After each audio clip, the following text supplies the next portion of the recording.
special person, and yes, they are all the greatest of our American heroes. They did not have to die.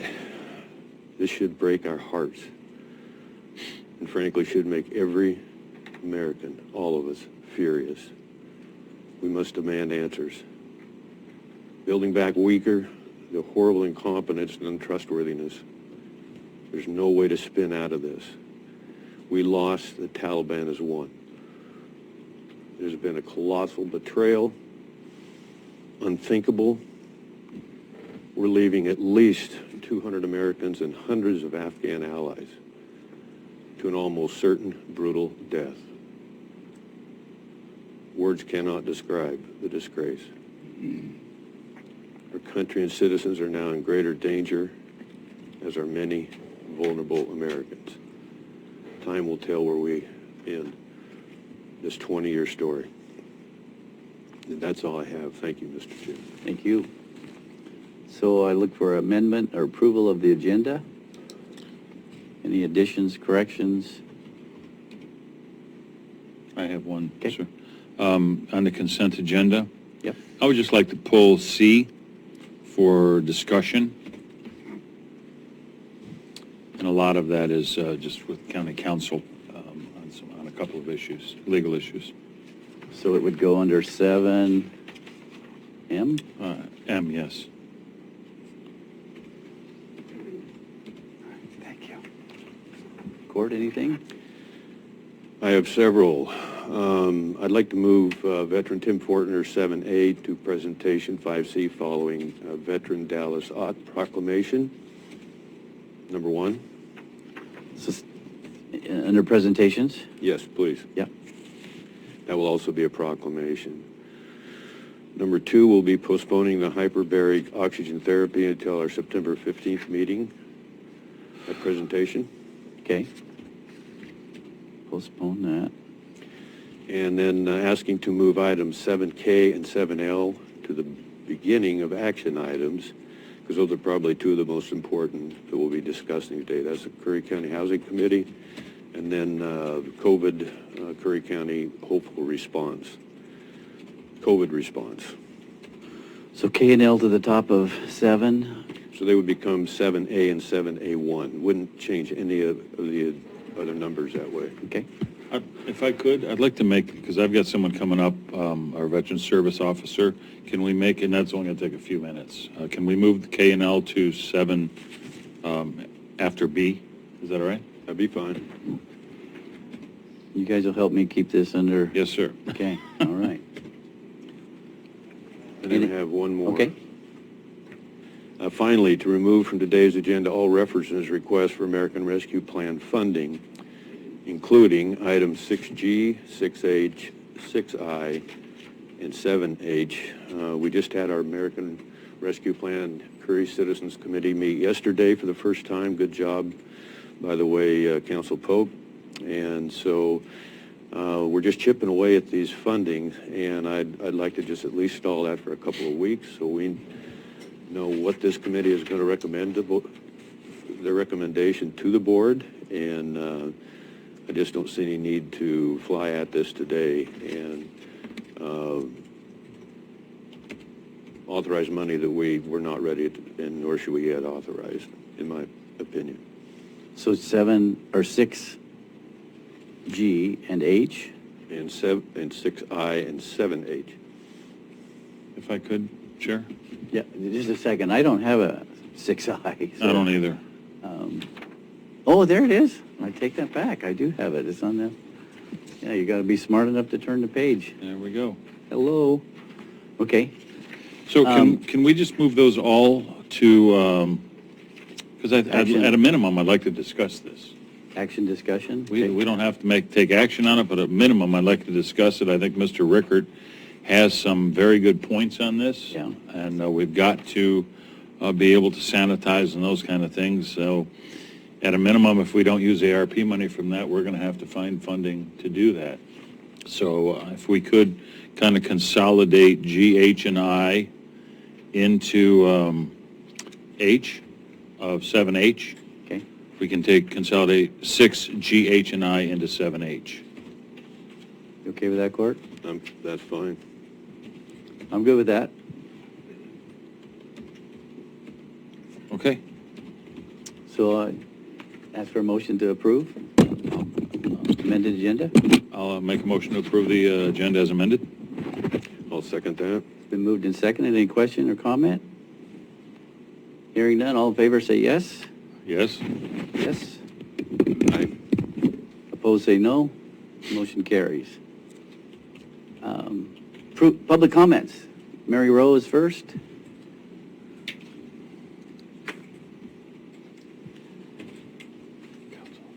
Morning, Mary. Yeah. Morning. Thank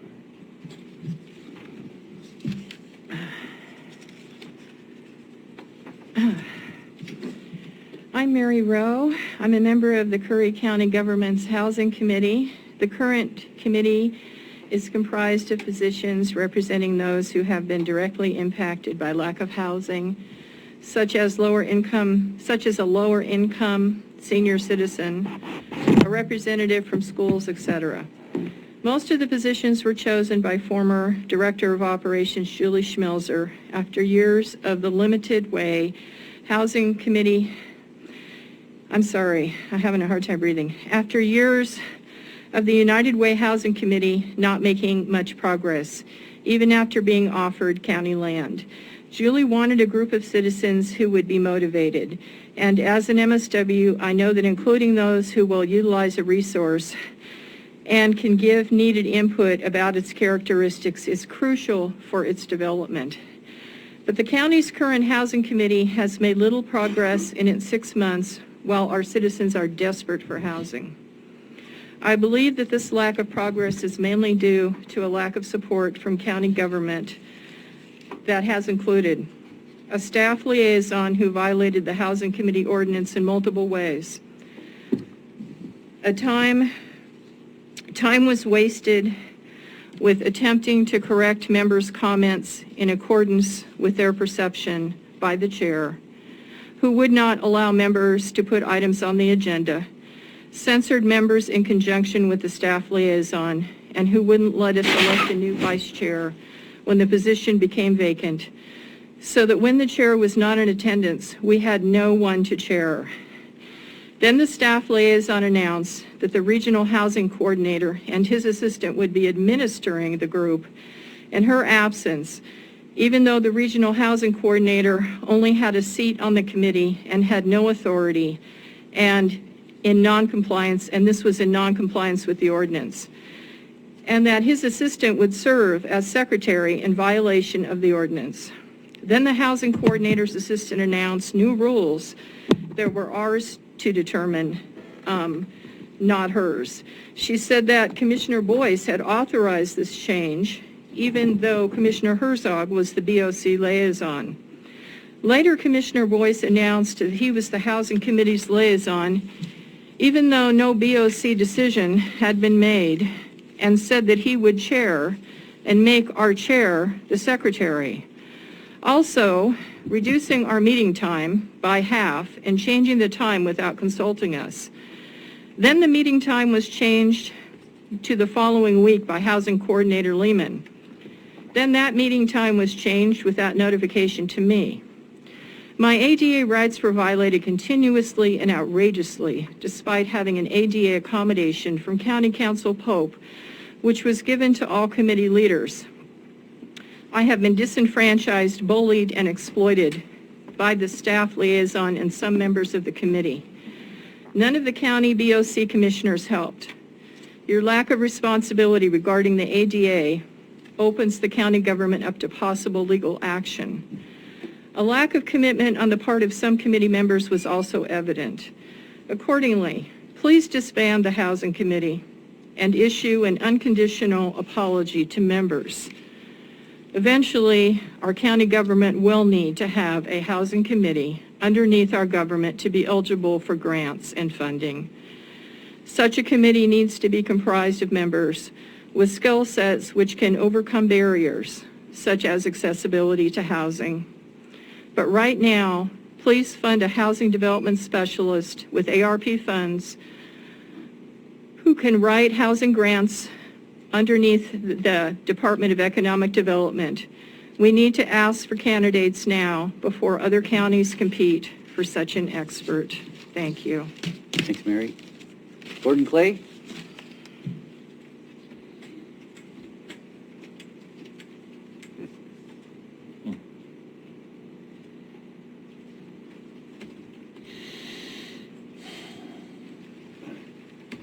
Good morning. For the record, my name is Gordon Clay from Brookings, Oregon. The COVID report. How do you like my new fashion for the fall? Suitable for office and school classrooms. And we may be needing these at the rate we're going. In the 2 weeks ending yesterday, Curry County ranked 8th in transmissions for 100,000 citizens with 314 cases, or over 22 a day. We ranked 15th in positive cases, and we're tied with Lynn County as having the 13th lowest fully vaccination rate in this state at 45.7%. In the last 6 weeks, that number has only increased by 2.7%, with around 9% who it is clear have no intention of getting their second dose. And Mu is coming. The majority of Curry County citizens are refusing to make any effort to make Curry safer for tourism, shopping, attending public events, and in-school learning. The bikers brought COVID to Sturgis. We're the opposite. We keep our situation a secret and send our visitors home with COVID.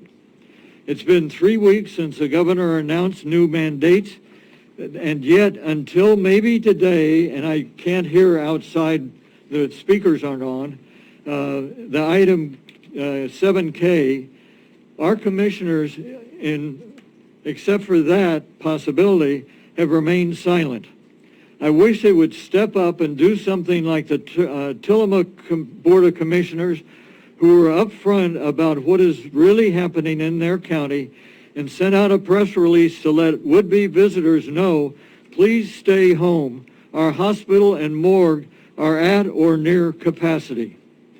A message to those parents and guardians who refuse to vaccinate any family members: if one of your kids gets COVID, I'll have empathy for them, but not for you.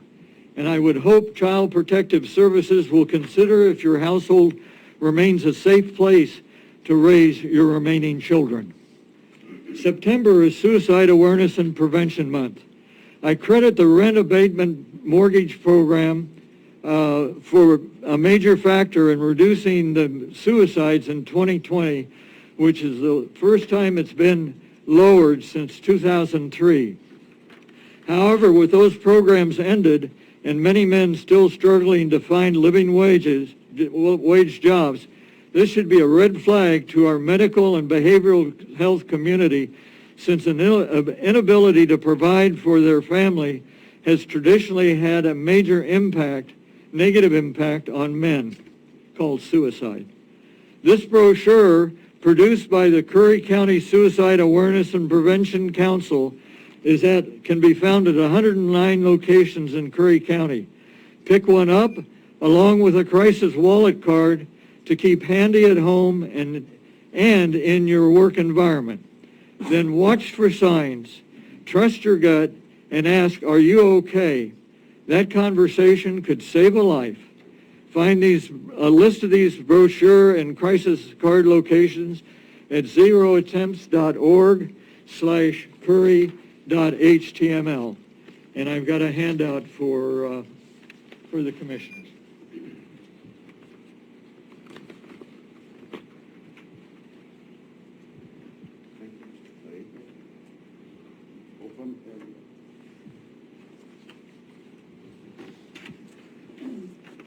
Brett Cecil from Port Orford.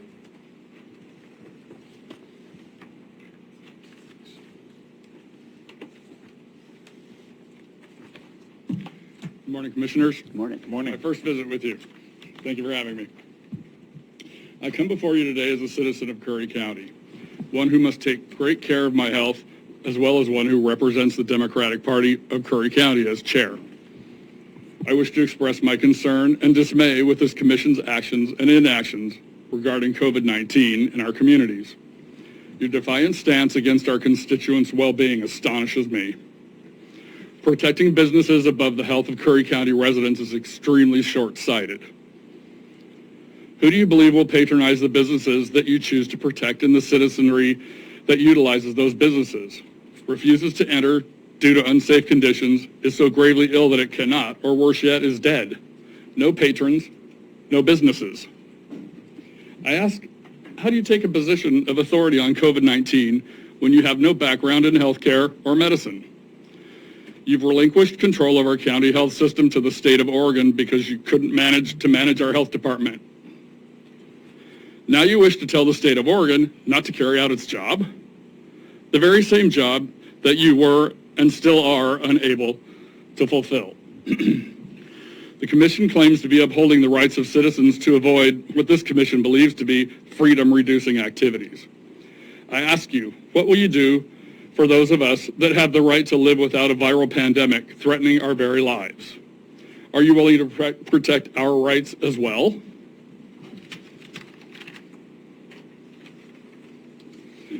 I'm old enough to remember when HIV raised its ugly head in our society. There were calls to isolate patients on remote islands and place them in concentration camps. Of course, people were frightened. The unknown always spawns fear. But once the threat was identified, it turned out that a simple little device that already existed in our everyday lives was the answer to halting the transmission of a dreadful disease, an inexpensive latex condom. I remember the opposition. They aren't 100% effective. They affect sensation. They're embarrassing to use. What about my freedoms? People still complain to this very day and avoid their use. I recall the throngs awaiting therapeutics. A vaccine is what we need, so many cried. Yet to this very day, there's no vaccine for HIV. Today we have a coronavirus that kills humans just by breathing the air that we all share. Infection doesn't require any avoidable intimate contact, rather just a vital function that none of us can live without performing. There are no calls to isolate patients on remote islands or concentration camps. And again, we have a simple device that already existed, the face mask. Daily I hear the drone of opposition over and over again. Masks aren't effective. I don't like the way it looks. What about my freedoms? I've noted a pattern here. Have any of you? Opposition for the sake of being contrary. That's the pattern I see. Wearing masks, coupled with distancing and simple hygiene, we can actually survive this virus until there is an effective therapeutic. But wait, we already have a vaccine for this virus. Again with the whining. Vaccines aren't 100% effective. I hate needles. Now they say we have to have a booster. Really? This is where we're going to go? You and our elected leaders ignore the infectious nature of this virus at the peril of us all. I and my constituents demand that you take action to protect us from the avoidable disease. Cure the patrons and the businesses will thrive. Remember, business owners are also patrons of businesses. Before I finish, I'd like to make a proposal. As chair of the Curry County Democrats, I have at my behest the membership of the Curry County Democrats, a significant membership that is very interested in putting this pandemic behind us. We are willing to help the county in any way possible with the eradication of this virus, starting right here in Curry County. We await your response for assistance. Thank you, sir. Connie Hunter?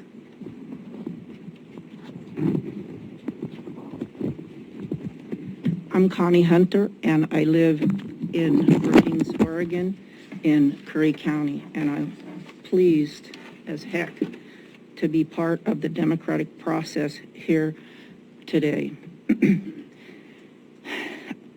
I wanted to talk very briefly to address the comments so it doesn't get too far out of control concerning Housing Committee member Mary Rose's comments. I have never, as chairperson, censored anyone on the Curry County Housing Committee. That simply is not true. Reasonable accommodation for people even when there was no request in place, I honored. Baggage from a previous project has been brought forward to this committee, and that has no place at this time on that committee. I was not in charge of preparing the agenda. I did have input, and any requests that came from the committee for any agenda items, I forwarded to our agenda preparer and asked that a standing agenda item be added to call for agenda items at the end of each meeting. Also, as a facilitator, I generally query for agenda items, and I will upgrade that best practices if I remain chair. Or even as secretary, or whatever position that the county and the committee should decide I should serve. I have asked that our meeting time not be shortened and argued for committee members to be able to have time enough to talk things through thoroughly. Concerns over delivery of uninformed perspective, I would like to be noted here, because that was an uninformed perspective. Now, I don't know how much time I have left. I'm looking, but I wanted to invite anyone in the room to the Access to Healthcare Work Group meeting, which is part of our Curry Health Improvement Plan Coalition effort to provide access to health care. On the 28th of September, 11 a.m., the last Tuesday of the month is a standing meeting date. We will be having Dr. Kelly, who is the Chief Medical Officer for All Care. We've also invited Dr. Kent Sharman, who is the Chief Medical Officer for Advanced Health. He's not going to be able to attend, but he's sending a replacement and will be available at a later date.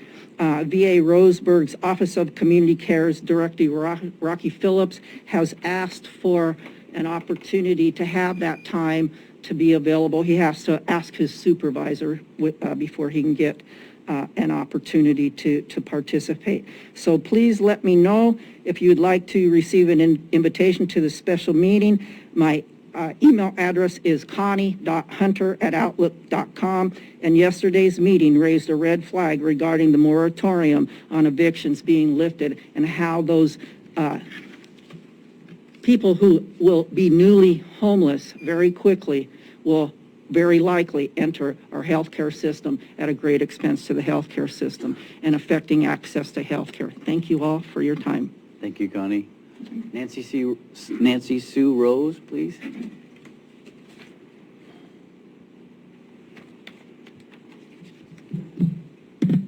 Guess I'm the short one. Nancy Sue Rose, I live in Nasika Beach. I listened over and over to the board meeting of the 4th of July because there's been some there's been a lot of lies posted, including a TV show of what you guys approved. And so I would like to read, I transcribed what was voted on.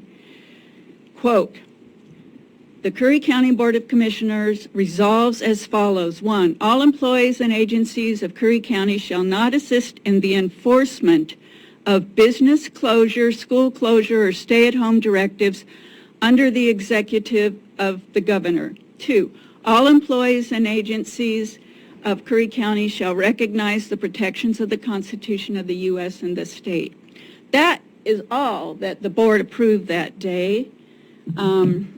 There's nothing in that resolution about masks, social distancing, etc. We are all under the governor's mandates. Curry Health Department has been given to the state of Oregon, so the state governor is who y'all should contact about all mandates for or against them. If Boyce said anything besides this about what was said or what was meant, it is not from this Board of Commissioners. He is not supposed to speak for the board on other issues. I just wanted you all to be aware of that. Thank you. Thank you. Dallin.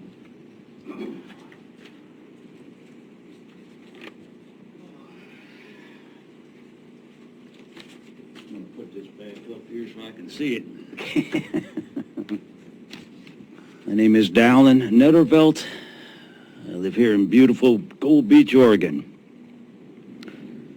I too want to speak about the housing committee that I'm on. It's been quite an eye-opener for me, getting fully involved in politics. I've mostly been in the audience. Now I was asked to step up and join.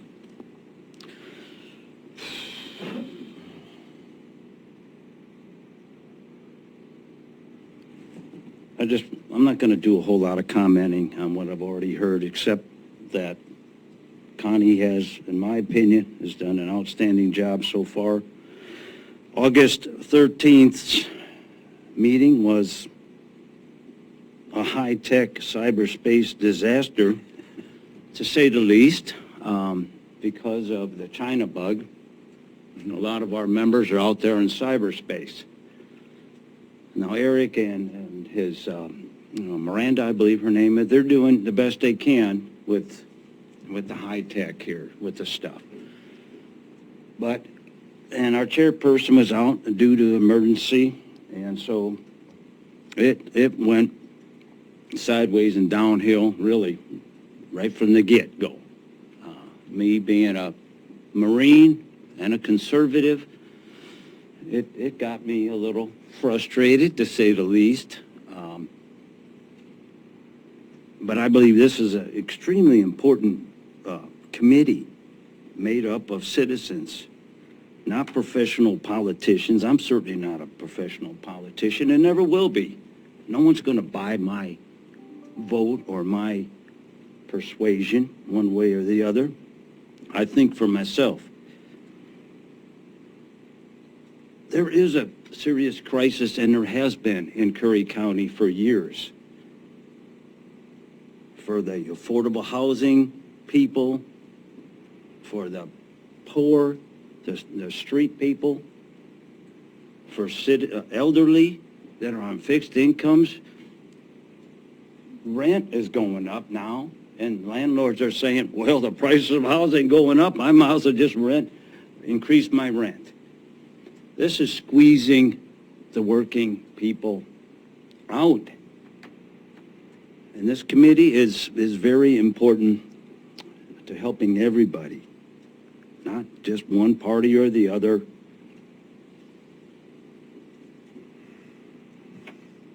But it's going to take teamwork. Citizens, Board of Commissioners, it's going to take, the press reporting accurately in order to solve these problems and not play the blame game. Hopefully, our next meeting, things should be worked out, and I'm hoping that we will meet in a big place and that we can all be masked up if you want. And if you don't, like me, I'm not going to mask up. But we can meet in a big room, and then we're not out there in cyberspace. Somebody's dog's barking, somebody's, timers going off and whatnot. I mean, it's frustrating a little bit. Well, actually, quite a bit for me, because I'm not a Facebook or anything. I'm here to help, not hinder. All right. Thanks, Alan. Well. All right, Chris had a letter he's going to read into the record.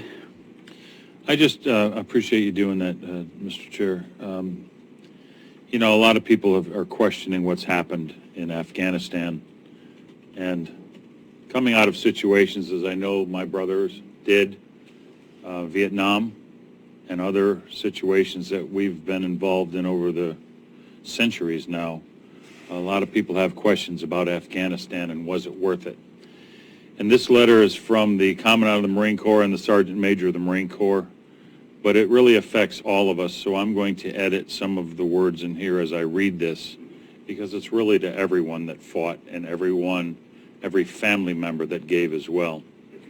So to all that served, as each of us try to comprehend the speed and the scope of the events in Afghanistan, some may be struggling with the simple question, was it really worth it?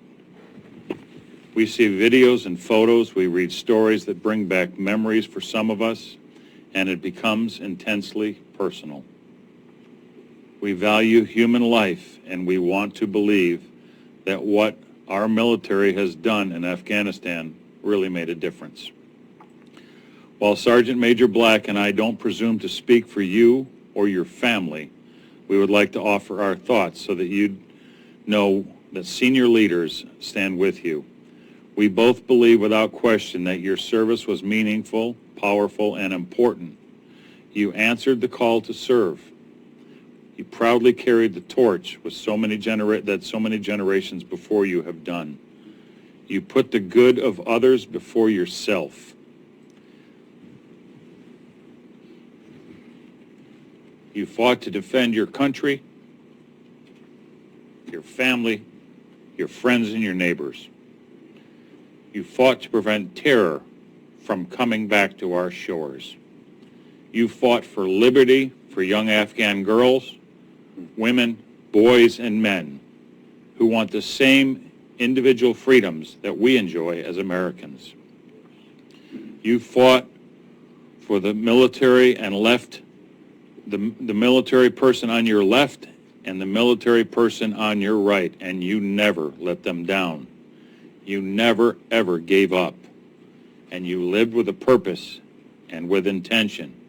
Whether you realize it or not, you set an example for every generation to come and all Americans by living your core values and the Marine Corps values of honor, courage, and commitment. Was it worth it? Yes, it was. Does it hurt? Yes, it does.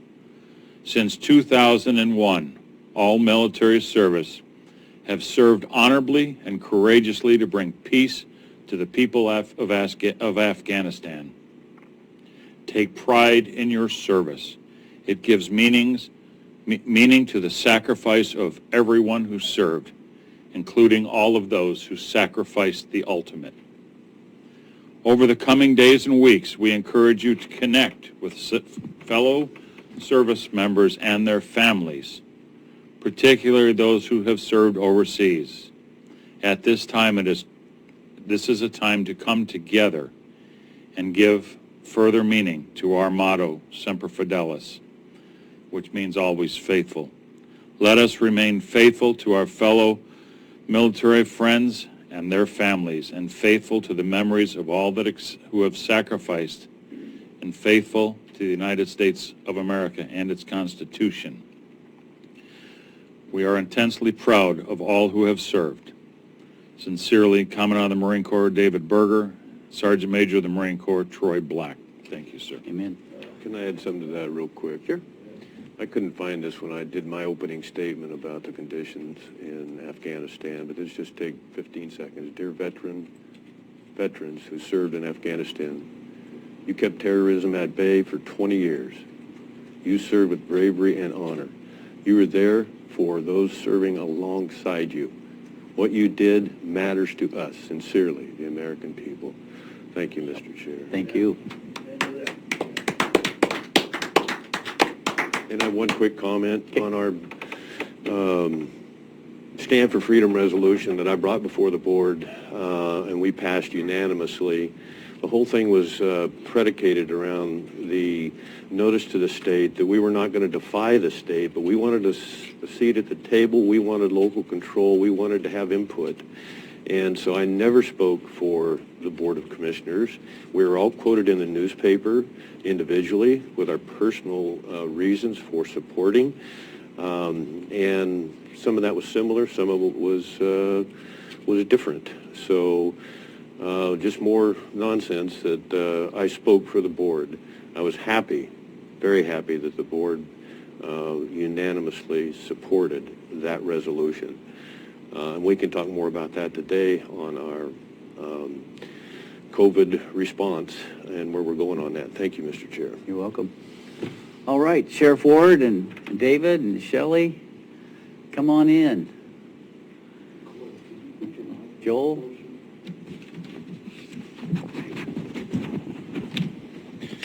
Board. Good morning. Congratulations on your new position there, Commissioner Herzog. Thank you, sir. Today we are here to honor and recognize Lieutenant Dave Denney for his 20 years of service with the Curry County Sheriff's Office. Dave was hired back in August of 2001 as a corrections deputy, and in 2007 became a sergeant. He was promoted to sergeant, and in 2009 became the jail commander as a sergeant. And then in 2010 he was promoted to lieutenant, where he of the jail commander. In 2014 he became the director of parole and probation, which is a position he holds today.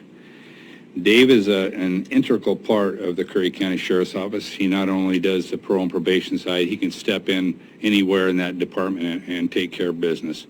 And that's why I appreciate him. He's here with his family, his wife, Shelley. And I got to give a shout out to our family members and our wives, because without them, we couldn't do the job that we do without their support. And thank you, Shelley, for being here. Yeah. And Katie and Joel, you know, they're good friends of both Dave. They're good friends with everybody, and I appreciate them being here as well. But today is Dave's day for 20 years of service. Congratulations. Thank you.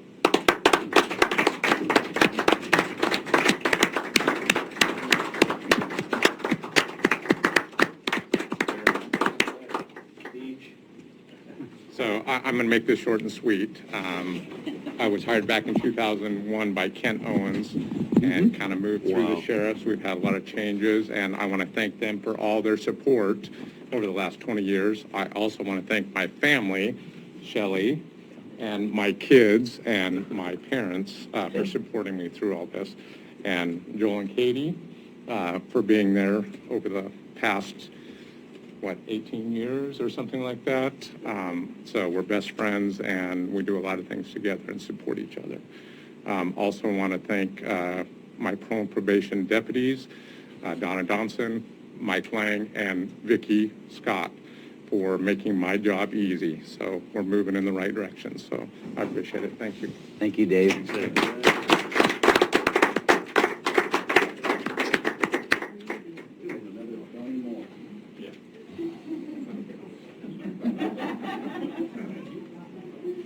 Bet he loved every minute of that.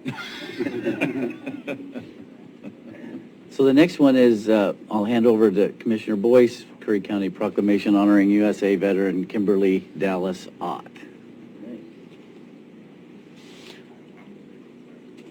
Connie Hunter.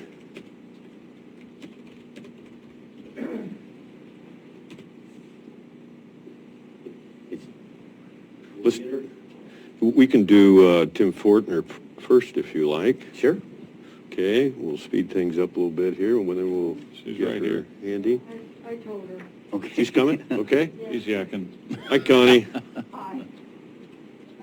Is Miss Ott here by chance? I don't see her in the Okay. So can we delay this, or Sure. we can go ahead? I'm assuming it has to do with just the issues at hand, COVID and so forth. So, I think just go ahead. pardon me? I think it's fine to just proceed. Proceed? Yes. I would gladly proceed. As the facilitator and liaison for the Veterans Task Group for the Suicide Awareness and Prevention Council, I have to tell you, this honoring is really special. Each time you honor veterans, it makes a difference. It provides a culture of respect. And I wanted to go ahead and read the background of Kimberly Dallas Ott, and this is her story in her own words. Kimberly Dallas Ott grew up in Medford, Oregon, until the eruption of Mount St. Helens moved her family to Washington State. Having grown up in poverty, Dallas knew the value of a solid education. From 1987 to 1992, she completed her Bachelor of Science degree while she worked full-time, served in the Oregon National Guard, and completed the reserve officer training in air defense artillery. And she has in parentheses, Patriot.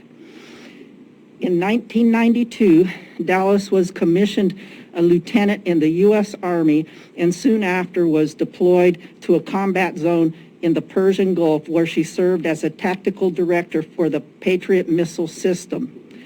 Additional duties included serving as a nuclear, biological, and chemical warfare officer and as a combat lifesaver. Dallas served in the Persian Gulf War until an earned injury returned her home to heal. Dallas quickly rebounded and earned her master's in business administration before accepting an offer as branch chief of the National Oceanic and Atmospheric Administration, NOAA, where she provided financing and legislative expertise to commercial fishing and aquaculture clients worldwide, including Trident Seafoods, Norquest Seafood, Starkist Tuna, and Bumblebee Foods. Dallas left NOAA in 2003 to work for the U.S. Department of Agriculture, where she provided loans and grants to rural communities in the state of Washington. Her favorite projects at USDA included funding disability access to federal buildings, funding the construction of medical clinics, and funding assisted living facilities. Dallas left government service in 2004 to form Certain Victory Food Services, a company that provided staff and infrastructure support for military dining facility needs. During this period, she pursued her passion to raise funds for children and adults who had been traumatized by violence in all forms. She was able to provide critical funding to a combat war veteran who was shot in the head, a child left blind by hypodermic needles inserted into her eyes by her foster mom, a woman left blind by an unsecured load on a freeway, and a teacher whose home burned down, to name a few. After earning her master's in teaching, she branched out to form other small businesses, eventually moving back to Southern Oregon and the beauty of Brookings. Following her dream, she has opened 3 shops under one roof, offering a variety of eclectic products for the mind, body, and spirit. When Dallas is not at her shops, she can be found pursuing her passion in the arts. She hopes to eventually open a glass, resin, and pottery shop in Brookings and focus on the therapeutic arts for those in need. All right. Thanks, Connie. What's the name of her shop in Brookings? Main Street Skate is one of them. Okay, yeah. And has a female veteran been honored previously by this board? No. This So is the Dallas first. is our first honoree as a female veteran. We've done a total of, yeah. Bringing done it. tears to my eyes. Thank you. We've done a Dallas, total of. we appreciate you. Connie, we've done a total of 14, and so, yes, didn't you also tally a number of female veterans in Curry County at 180 or 178? 170. Okay, That was according to the 2020 census, sir. fantastic. Yeah. Okay, And one of the things that we hoped to do, but we weren't able to do, was go to the Pirate Festival. We actually had 10 female volunteers ready to do that work. So we're continuing with that effort, just a little slower and a little delayed, because we want our female veterans to know they're not invisible. Yes. Thank you. Thanks, Connie. We're sorry she couldn't be here today, but we're going to have a very nice proclamation that we will send her and CCU. Thank you again. Thank you. Mr. Chair. You're welcome. Dave, did you came back? Were you not done? Just checking on the IGA, if that got knocked off there, or if we're going to move forward. Say that again, bud. The IGA, what is the project? Yeah, I think we're going to talk about that. We're going to talk about a discussion later. Yeah. It's going to be after, probably around lunch or after lunch. Okay, perfect. Okay, thank you. You bet, bud. Okay, D under presentations. We're going to do Another Tim Fortner. Another one to do first. Okay, we're going to do Tim Fortner first. Yes. Yep. Thank you. Thanks for keeping me on track there. That's okay. So this is quite a privilege for me. The next Vietnam veteran, Marine, not only did he have a special tour in Vietnam, he also wrote a book. And I don't know if you can see it on the screen here. We had it up last week, and so it'll be on the screen. But if you get a chance to read this, it's really impressive. And then here's one more where he is at the gunner ship in the helicopter, and he's shooting the enemy, and we're very proud of him. I'm going to read a citation that he got, and then I'm going to read his story real quick, Mr. Chair. The President of the United States takes pleasure in presenting the Air Medal, Bronze Star for the first award to Sergeant Timothy R. Fortner, United States Marine Corps, for service as set forth in the following citation: for heroic achievement in aerial flight while serving with Medium Helicopter Squadron 262 Provisional Marine Aircraft Group 39, 1st Marine Aircraft Wing in connection with combat operations against the enemy in the Republic of Vietnam. On the 21st of February 1969, Sergeant Fortner launched as aerial gunner aboard a CH-46 transport helicopter assigned an emergency medical evacuation mission in Quang Tri Province in support of friendly forces operating east of the rock pile. After the aircraft landed, the casualties were being lifted aboard when the helicopter suddenly came under a heavy volume of small arms and automatic weapons fire from a North Vietnamese Army force occupying well-concealed positions approximately 70 meters distance. Reacting instantly, Sergeant Fortner accurately pinpointed the enemy positions and commenced delivering suppressive 50 caliber machine gun fire upon the hostile force, temporarily silencing the enemy fire. Steadfastly maintaining his exposed position while the wounded Marines were embarked, he continued to deliver accurate fire at the enemy until the aircraft was clear of the area. His heroic and timely actions contributed significantly to saving his fellow Marines from serious injury or even possible death. Sergeant Fortner's courage, resolute determination, and unswerving devotion to duty in the face of great personal danger were in keeping with the highest traditions of the Marine Corps and of the United States Naval Service.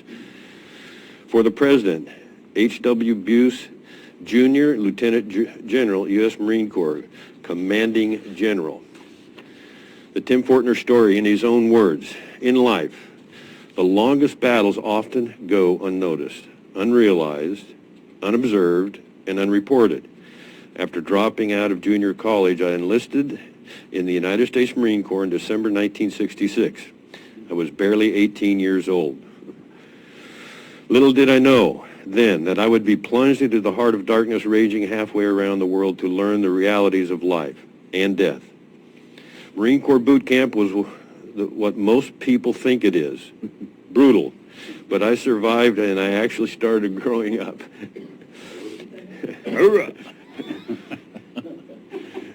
We got to pause on that one, though. That's great. I did learn discipline, and that was important then, and it is still now. My U.S. duty stations throughout my 4 years as a Marine started at the Marine Corps Recruit Depot, San Diego, Naval Air Station, Jacksonville, Marine Corps Air Facility, Santa Ana, Quang Tri Province, I-2 Air Base, Vietnam, and finally headquarters in aircraft maintenance, Yuma. My Marine Corps training was for Aviation Electronic Systems Technician. In short, that means electrician. HMMT 302 was my stateside training squadron, and a good squadron it was. My journey, my journey from there to Southeast Asia was voluntary. In short, I was curious about what the war was about.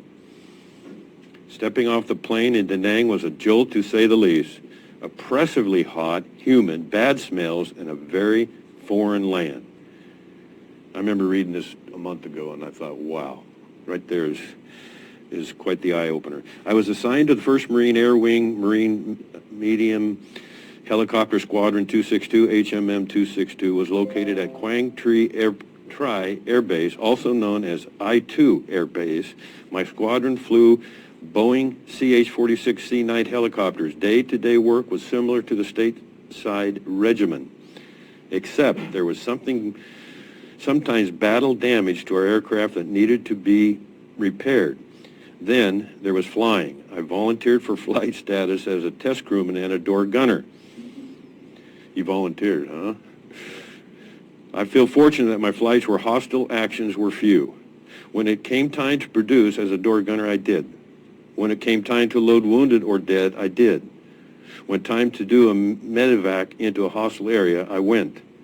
I flew more than 250 flight missions, including 27 strike flights that involved enemy action. I was awarded the Air Medal for heroic achievement in aerial flight on February 29, 1969 for one very hostile medevac. Then that part of my life was past and I returned to the United States and finished out my enlistment. My battles began several years after my discharge in my life. While good in most aspects, had a massive dark side that would emerge at times and cause incredible grief to myself and others. I look at the military veterans from that era and see very often the distance, the appearance, the stare, the lack of emotion, the look of abandonment. Sadly, this is pretty common. Too many people, my era of veterans, is looked on as the bad guys, the warmongers, the baby killers. Those hurts will continue to hurt. We weren't any of that. We were kids thrown into an unpopular conflict. I want to read that part again. We weren't any of that. We were kids thrown into an unpopular conflict. I was so very fortunate that several almost catastrophic events in my life eventually led me to the Veterans Administration in the VA's mental health department. There is no question in my mind that had the VA not stepped up and helped me, I would be dead now. PTSD is sometimes active, sometimes dormant, sometimes manageable, and sometimes not. But there's help if one so chooses to seek out.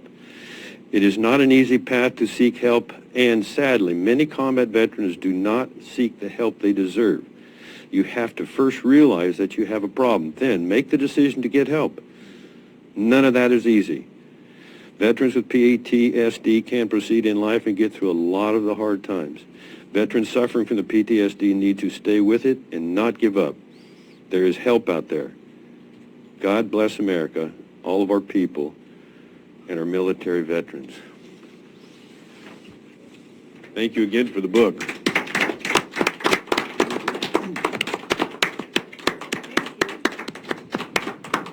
Thank you, Tim. Mr. Fortner, do you want to say anything real quick?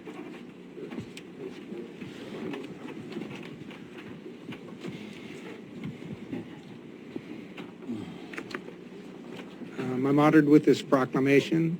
Thank you to the commissioners. I'll remember this moment forever. Thanks. Thank you. Thank you, Tim.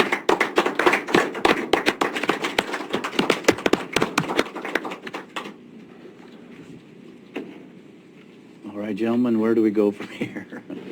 I think read we the have consent a agenda. presentation with CT lung scan. Oh, that's right, we Yeah. CT lung scan, yeah. Yep, let's go. Come on up, Mr. Burns. Per Oregon law, we have to take a break at about 10 o'clock. So. That's for JJ, because he's young. Mike, I put, oh, thank you.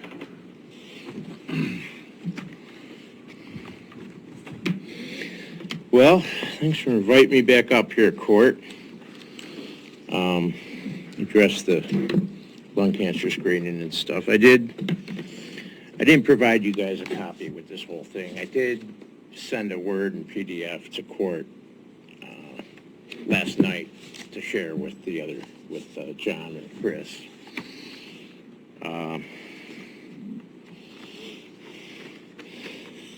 Paulette Cooper's here also. She's president of the VFW down in Crescent City of the auxiliary. So She's welcome to come up if you want her to, or if you want to go ahead, and go first?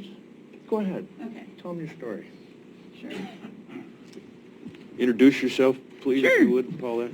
My name is Paulette Cooper, and I attend the VA clinic in Brookings, Oregon.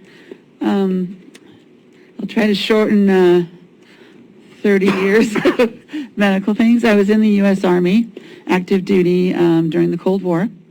When I went to my permanent duty station in Germany, someone was giving me a hard time. And the way they did that was they sent me back to CS gas training 6 times in a year. That's where they put you in a building with a mask, have you lift your mask, and it's just full of CS gas. If anybody has done this before, you know what I'm talking about. Well, 6 times in 1 year, turns out, is very dangerous for your lungs. So I'm 100% disabled, and I just recently got oxygen. I want to share my story about getting this oxygen through the VA. I was fortunate enough to be able to go to a pulmonologist at University of California, San Francisco, because I found the pulmonologist in this area just wasn't helping me. I have 28% lung capacity because of exposure to this gas, and I was just recently put on oxygen. When I came back to the VA clinic here, the new nurse practitioner denied me oxygen, even though top 10 pulmonology in the nation at UCSF, a good doctor, had said I needed it. I had lost all capabilities of even bringing a load of laundry in from my dryer. I was tired all the time. I didn't have energy. I slept a lot. And I had to fight for 3 hours with the VA. I had to go all the way to the top to get oxygen that a doctor in community care prescribed to me. I will tell you, I was heartbroken when I found out that they declined it. I felt like my life was going to be very limited, and I only have 28% lung capacity. I'm kind of a miracle to be chugging along like I am, but I'm tough. My dad was a Marine, so there you go. So what I'm really trying to say to you is we have problems at the clinic here in Brookings. If I didn't have this oxygen, honestly, I would have declined so much. Now I can do things. I can go somewhere and actually walk around. I really feel like it saved my life. I don't need it 24 hours a day, but I do need it when I'm active and moving around. So it shouldn't be that a veteran has to fight to get something that, they deserve. I wasn't asking for a particular medication and the doctor didn't want me to have it. This was oxygen. This is a life saver right here. And I'm just going to put this out there. If you know of any veterans that are struggling, and they need help, I will be glad to walk them, through the steps to get the care they need. I also contacted my congressperson so that they could get involved and also to bring it to their attention. The having rural care through the VA is very difficult, as you all know. I was fortunate enough to have more of a big city experience before, and it was a lot different than this. But I am thankful for the medical care I do receive. I just think this is something that needs to come to light and be brought up, because we shouldn't be treated this way. My life has been greatly changed because of my service. I'm thankful for serving the military. I would do it again. Probably not the part that's this, but I would gladly do it again. I was in the medical, and I was a medic, and then I later went to the Navy Reserves, and I was a corpsman. So all I cared about was my fellow service members and getting them healthy again. So thank you very much for listening to me, and I hope that you might be able to give our veterans some assistance, and if you know anyone, I'll give you my contact information. I'd love to help. Thank you. Thank you for your service. Yeah. Thanks. Well, Mike, before you do that, it's 10 o'clock, we're going to take a 10-minute break Okay. and be back here at 10 minutes after 10, and does it have to be 15 minutes, or? 10 minutes? 10's good? Okay. All right, thank you, guys. We'll be back in 10 minutes. Welcome back, ladies and gentlemen. Connie? I just wanted to say that Maureen Ortner is going to share his book with our veterans. Okay, good. Task group. So Awesome. We'll have copies. So Dr. Green, thank you. So, Mike, we'll continue on. Sorry to interrupt. Oh, that's okay. That's okay. So and I see Court's got this up on the screen. I shortened what I had originally written, but I did include that in this document so you guys could all look at it. There's a lot of things I'm not going to address today when I speak, but there's a whole lot of links and everything. I'm big on support and everything I talk about with facts, and what these other organizations are saying. So all the information is relevant to what I'm presenting today. And I'm going to do my best to highlight some of this. I will have to make a couple little remarks here, things I should have addressed and I didn't in this presentation. With regards to cancer and the mortality data, in 2019, 599,589 Americans died from cancer. 435,462 were adults, 65 years and older. Now, in 2020, 336,802 Americans died from COVID. According to the U.S. Census Bureau statistics, I sent this link to Court and Chris, 35% of the citizens in Curry County are age 65 or older, and it's significantly higher than the other counties here in Oregon. According to the National Cancer Institute's state cancer profiles, Curry County is ranked the 9th highest in the state for lung cancer deaths. Coos County is ranked number 1. 22.6% of Coos County residents are over age 65. So, I mean, cancer affects our older people, like COVID. I mean, the experiences problems with COVID are affecting the elderly. Lung cancer is the leading cause of cancer death, and it is responsible for more deaths than breast, prostate, colorectal, and brain cancers. My ultimate goal here today is to addressing this is at the county level is to create public awareness about lung cancer screening and using low-dose CT scans.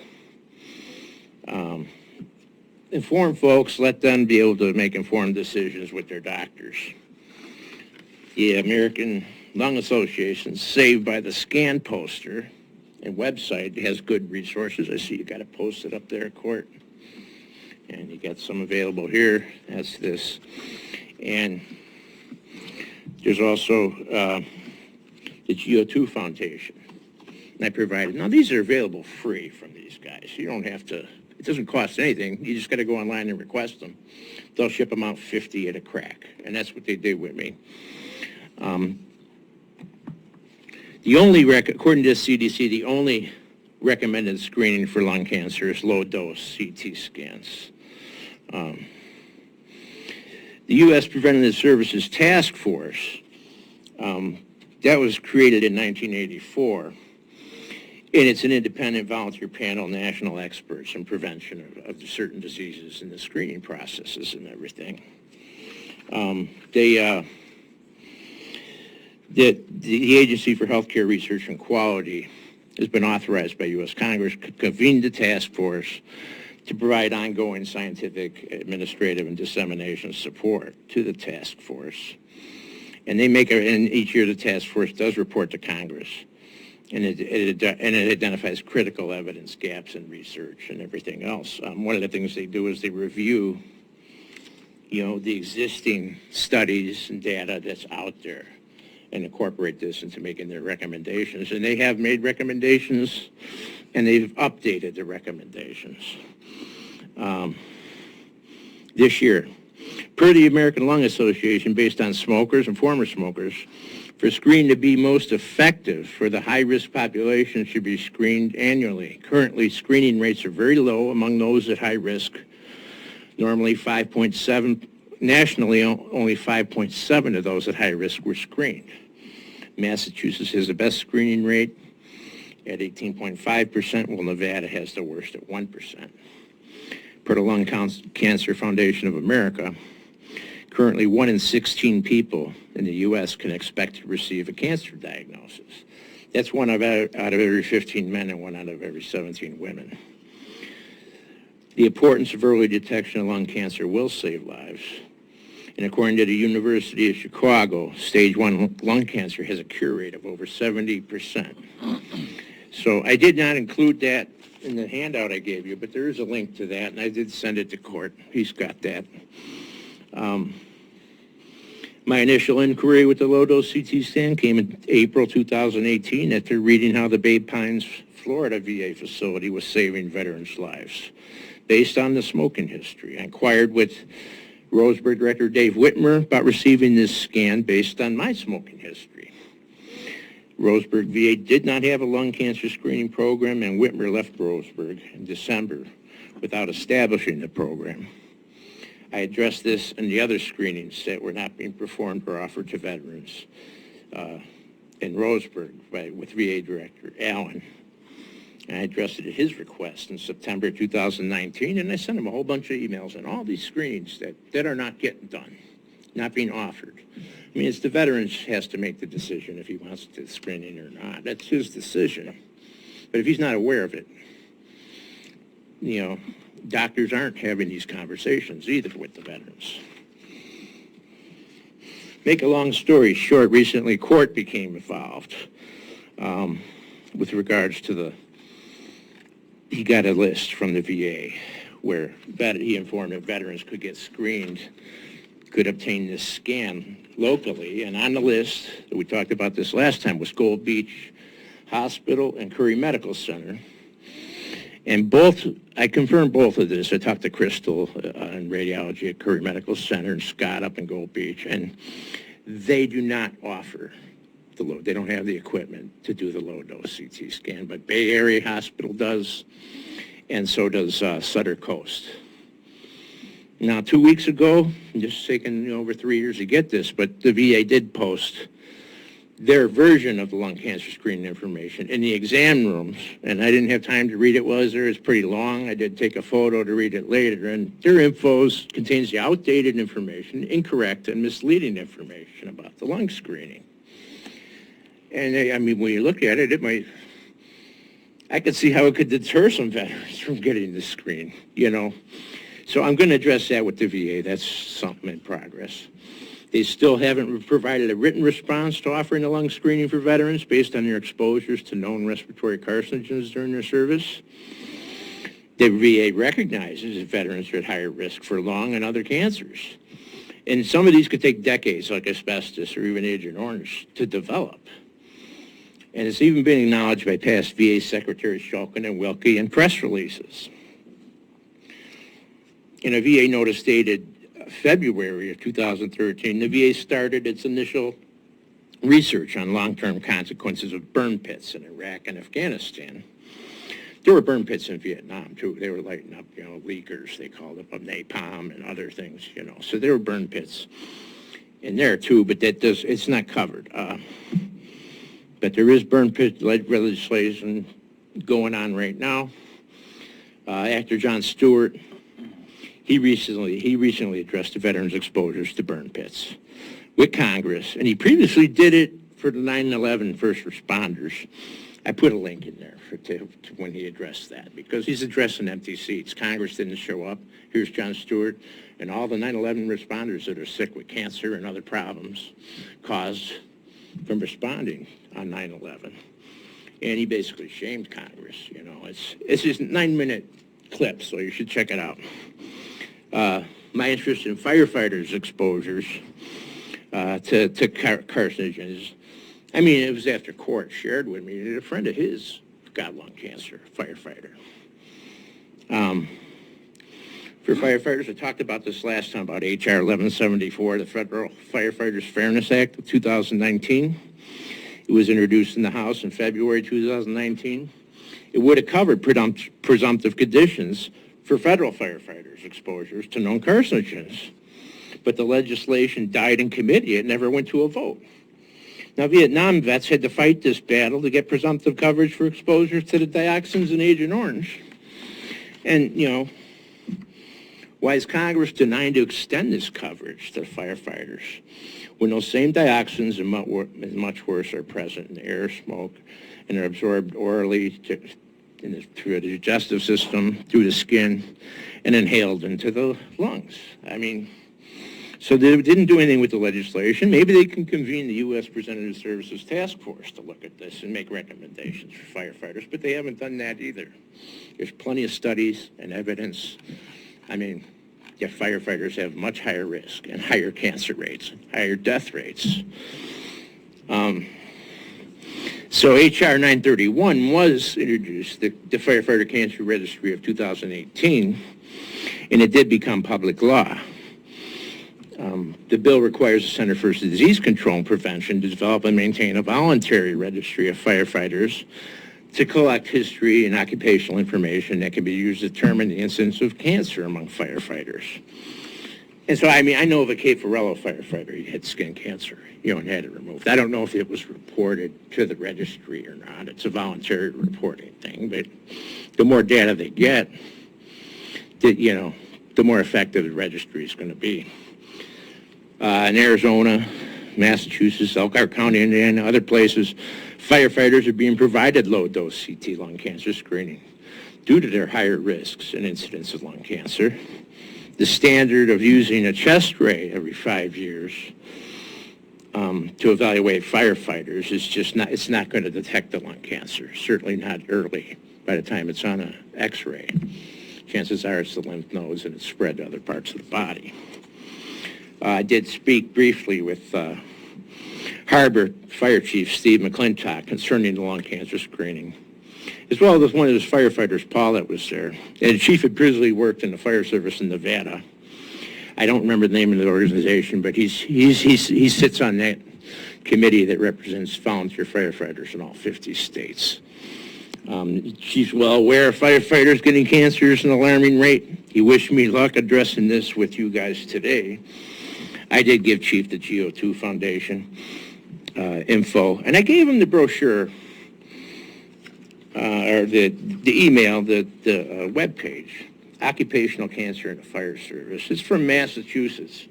I mean, the state of Massachusetts, any volunteer or full-time firefighter, I mean, if you want to get screening for lung cancer and want the low-dose CT, it's available. There's numerous procedures and equipment that they're using.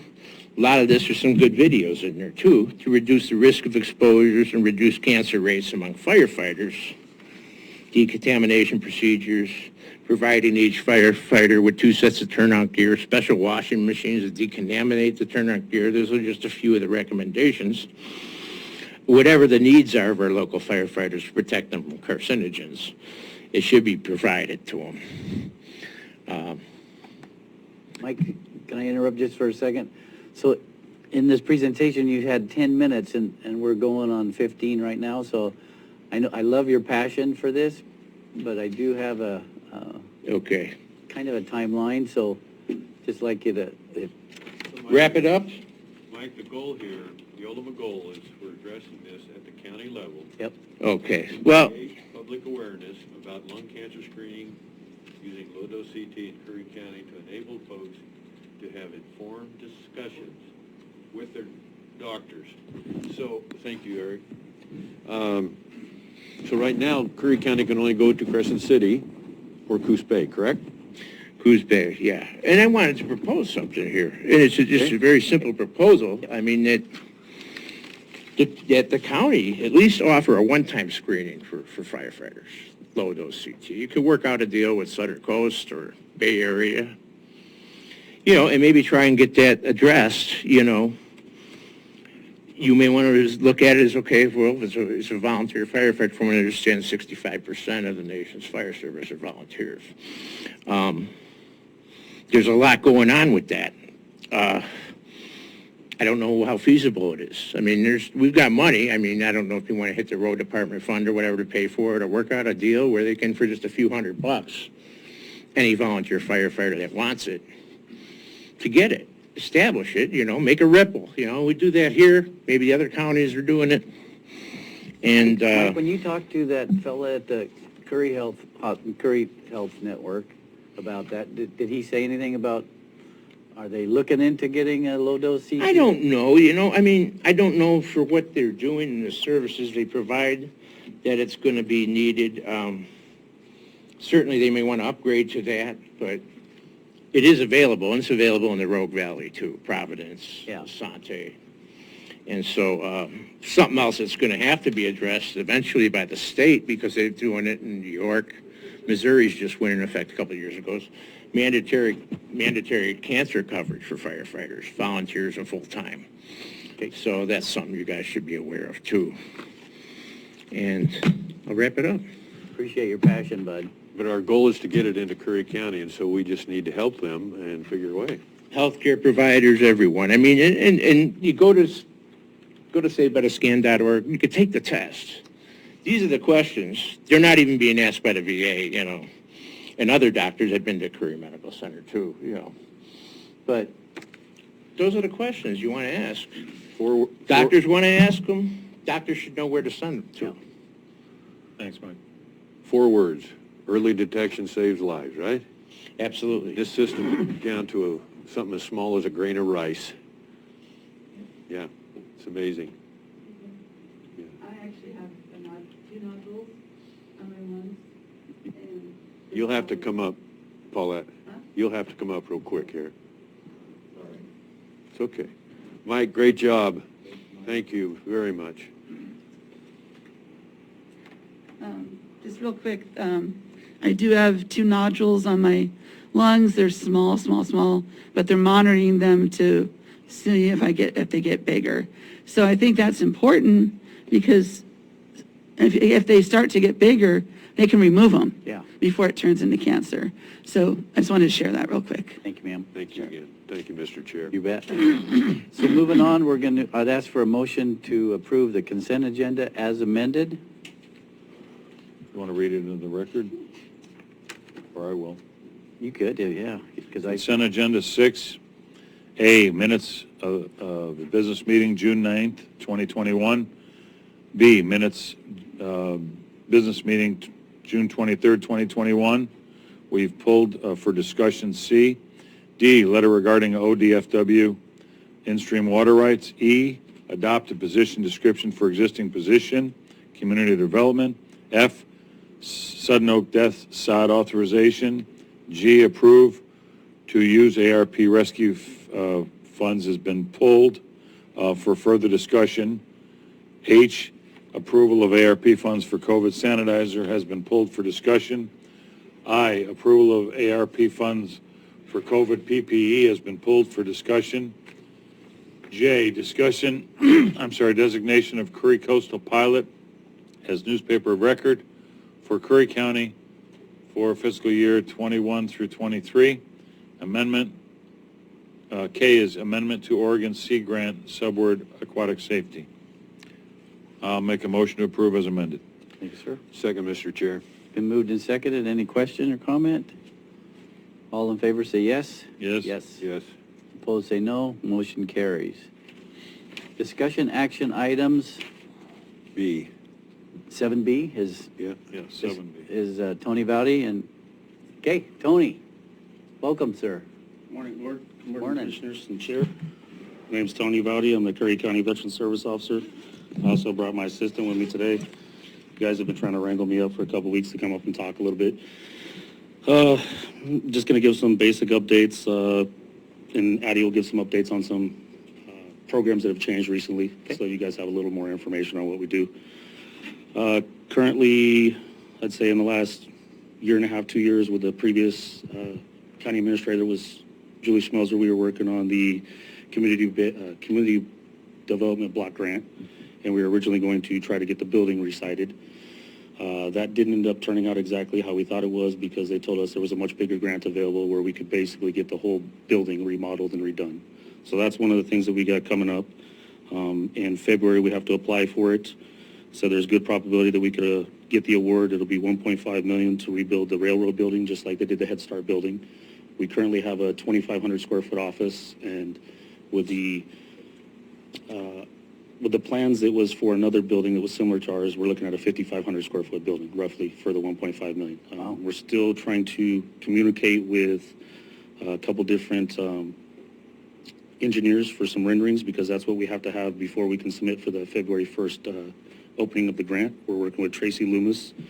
Commissioner Boyce has helped us a little bit, and Summer Madison has been working with us on that. So it's moving slowly forward, but it's going to be something interesting. Like I said, we have February 1st to May 30th is the deadline to apply for the first round of the application. And in that process, we also have to have an environmental inspection. So if that environmental inspection goes good with the renderings, then we can move forward for the 1.5 million.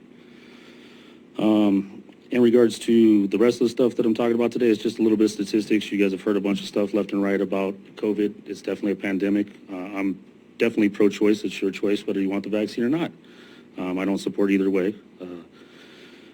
Most of the stuff that I've tried to get is pertaining to veterans. Unfortunately, the VHA, the VA Healthcare Administration, has been very tight-lipped about finding any statistics or information. So I've had to reach out to the Oregon Health Administration, and it's basically the same stuff that you guys have heard already.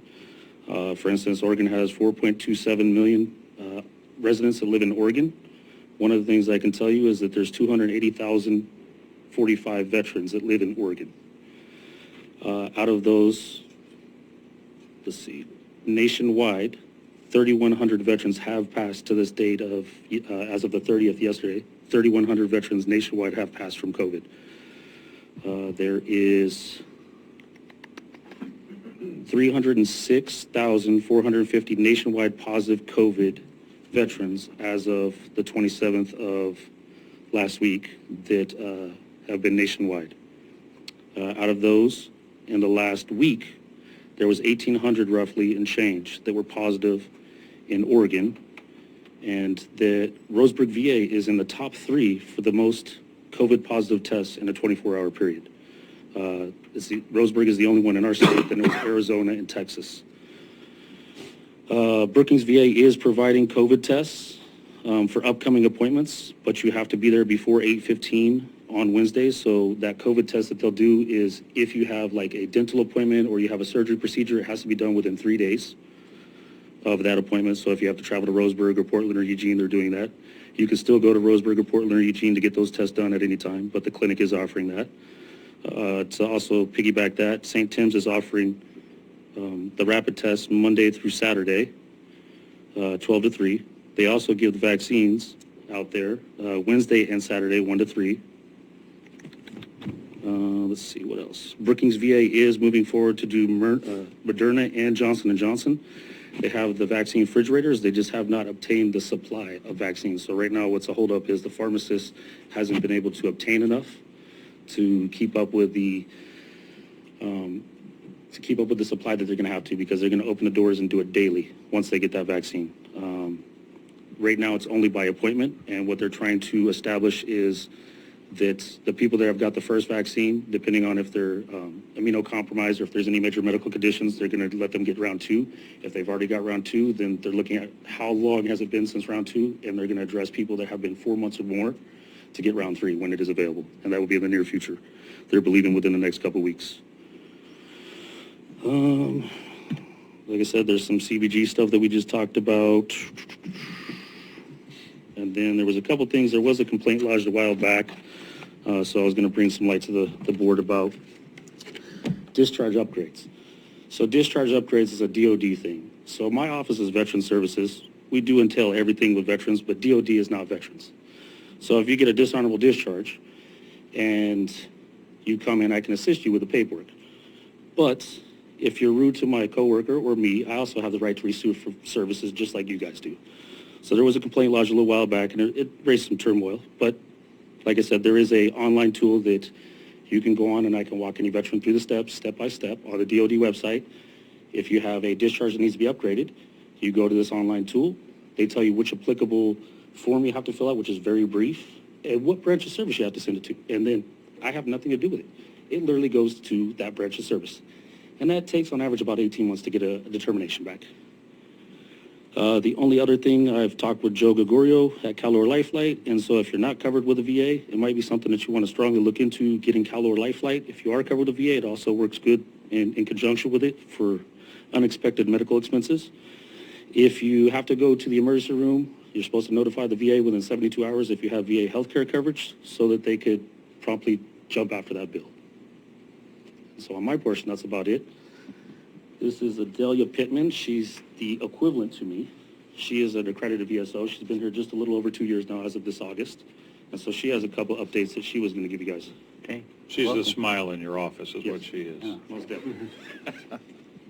And just a shout out, Anthony, when you talked about Calor Lifeline, that's the best deal in the world. I mean, Most definitely. yeah. So, if you're not a member, do it. It's easy, simple. Save you a $5,000 to $50,000 ambulance bill.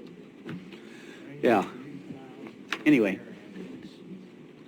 Go ahead, ma'am. I'm sorry I didn't. Sure. Good morning. Welcome. Addie Pittman, a Veteran Service Officer for Veteran Services. I just wanted to share a few updates on how COVID is affecting Veteran Services. Start off with military IDs. That's a lot of questions we get about military IDs for 100% permanent and total disabled veterans and our 20-year retired veterans.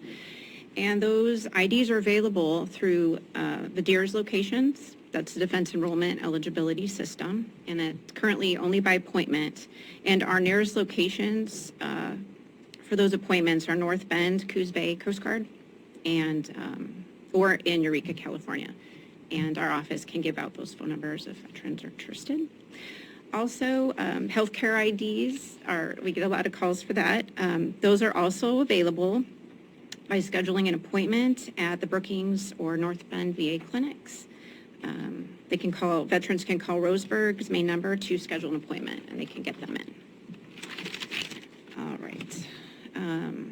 Another, update. COVID is affecting DD-214 requests, discharge papers. Those we order through the National Personnel Records Center, and veterans can come into our office and we can help them fill out that paperwork, and we would submit it to the NPRC. But currently, they are at a 10% staff capacity right now, so they are asking that veterans refrain from submitting non-emergency requests. Right now, they're currently doing homeless, if a veteran is homeless, a burial, or emergency medical treatments. They can get those DD-214 papers out quickly, but they're asking, just refraining on just having them for your personal records until they return to higher staffing levels.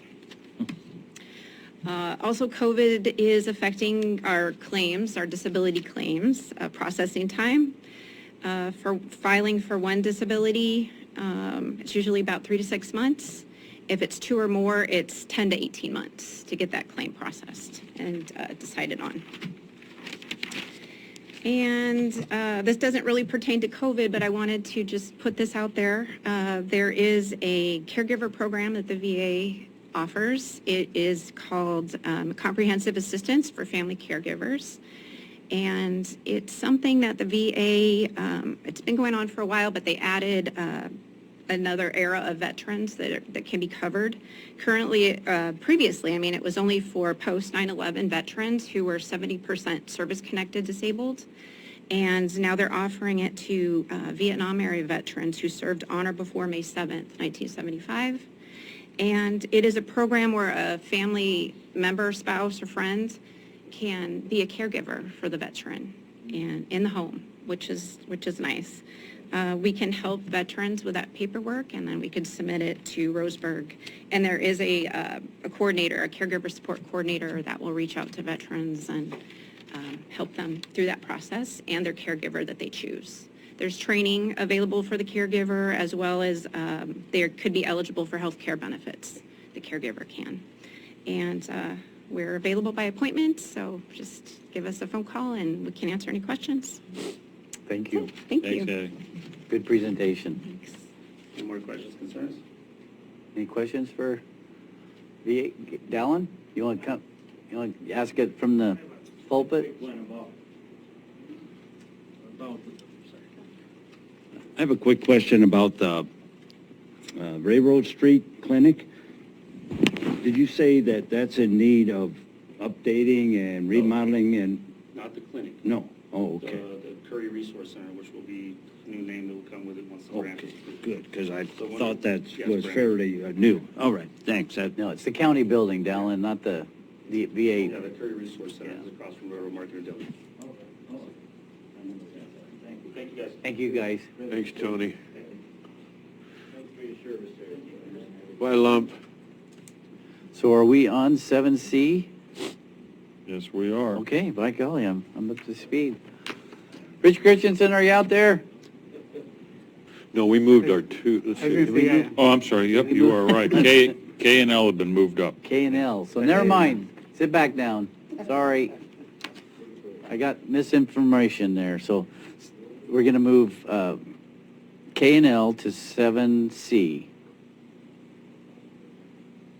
Curry County, Tillamook County COVID Delta Surge Response, CCC Board Action, Commissioner Boyce. Thank you. I'm getting to my notes here. 7K.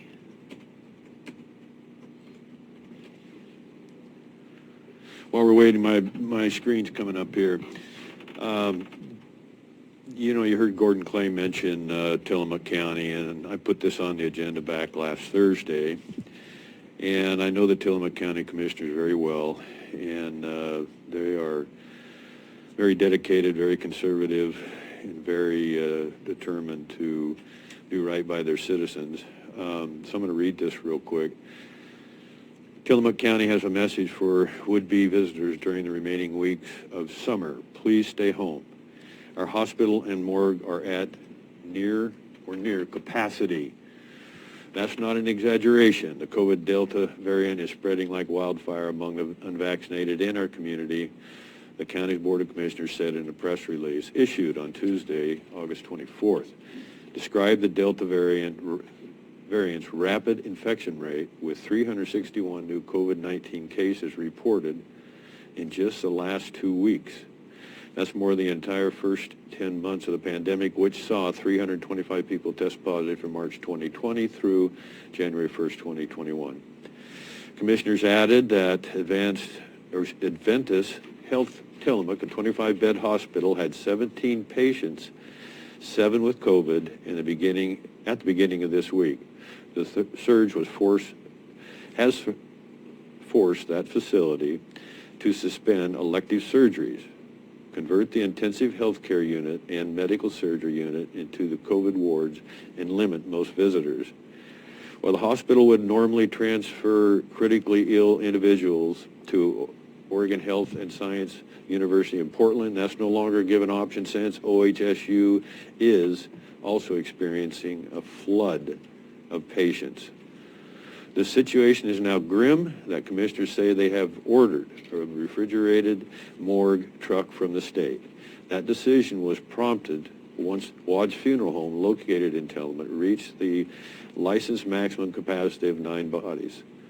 From August 18th to the 23rd, there were 6 new COVID deaths, and commissioners anticipate more. Given those alarming numbers, county leaders are asking people to get vaccinated if they have yet to do so, and call off any planned gatherings. So the statistics, they have about 500 more people than we do, Curry County. They have 12 deaths. So far, we have 14 COVID-related. Their numbers have grown. Our numbers have grown about the same rate that their numbers have grown. We know our hospitals are at reaching quite the capacity, our whole medical unit. They have just one hospital. We have one hospital. So the point is the statistics are rather very, very similar. So what I'm asking the board is, do we want to take action? Do we want to do something that that is responsible, that lets the public know that we are aware. And I have a few recommendations that I could run by the board here, and then we can open it up for discussion if you like. The monoclonal antibody sites to be operational in Florida by the weekend. This is interesting. Although monoclonal antibody treatment is not available in Curry County at this time, it is available at Sutter Coast Hospital in Crescent City. You do not need a doctor's referral. If you have COVID and are experiencing symptoms, all you need to do is call Sutter Hospital at 707-464-8954. Again, that is 707-464-8954.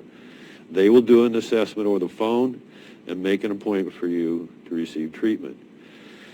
Do we want to consider mandatory masks just in the annex? A mask mandate? Do we want to leave up to the department managers to close their doors except for phone or email appointments, similar to what we did in April of 2020? Do we want to follow the Tillamook County lead? Are we pushing hard enough to encourage people to do the vaccine without giving any nuance that the vaccine should be mandatory, which I don't think any of us agree on that. But those are the different options I think we should be taking a look at and have some kind of a response as the United Board that says, yeah, we're aware that this is really, really serious, and we've already lost a couple of weeks. That's all I have for now. Gord, can you answer, what was that, you talked about monoclonal. Yeah, The reason I mentioned Florida is because it's connected to the antibodies that we have in our own immune system, our own bodies. And so that's why when people have had COVID, they tend to build up quite a resistance. Now, there's exceptions to that, but as a general rule, it's just God's way of healing our bodies and preparing us, just like kids. Yeah. Little kids are exposed to disease. It's good for them because it tests their immune system. So what is that specific, I mean, is it an injection or is it, okay? It adds antibodies into your system. Do you want me to help Yes. a little bit with that? Is that okay? Yeah, that's fine. Not to interfere, and you're I doing haven't a heard of great it until job. right now, so. But this is something that we talked about in our Access to Healthcare Work Group, and I'm Connie Hunter, South Curry County. The way that monoclonal antibodies were first used was by infusion, and that was usually a 2 to 3 day. You had to be in the hospital and get it via infusion, but they fine-tuned the ability to deliver monoclonal antibody through shots. And there's the way that it's being used, and this includes, for example, Mississippi, they created a field hospital in the lower part of a parking garage, half of it to deliver the shots for monoclonal antibodies, and the other part to take care of some of the tougher, some of the COVID patients that aren't ready to be intubated, so that very severe illness. But the idea is you can go, you can get a shot, and according to the lived experience that was shared in that information that Commissioner Boyce read, it's about a 45-minute situation where they check you in, make sure that you don't have a reaction, and then they let you out. What has come forward in the newspaper and through communications with our Curry Health Network CEOs, Jenny Williams, is that they're looking to try and have that here, and they're actually considering a tent. So I jokingly have said there's one thing that our veterans know about is how to do field hospitals. Yeah. So I don't have fear that our capacity will be limited by our ability to have a field hospital. Our concern is how can we make sure that we get that medication here sooner rather than later, and that's something that is in the works. The day that I talked about it at our Access to Healthcare work group meeting previously and at our Curry CHIP Coalition meeting was to make sure that we found out about when that was going to happen.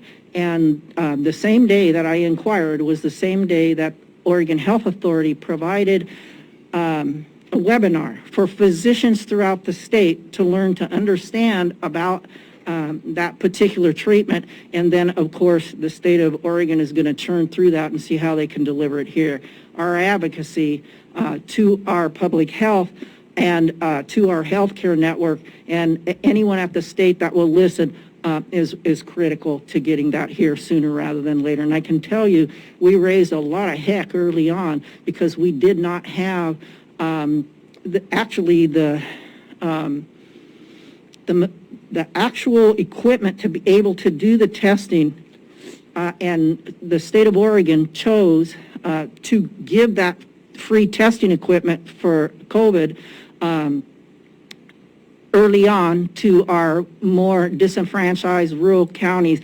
And the first one, because of our advocacy, was Curry County for the first 10. So the squeaky wheel does get oiled in this case, gentlemen. Thank you. Thanks, Connie. So, Mr. Chair? Yeah, I haven't heard. That's okay.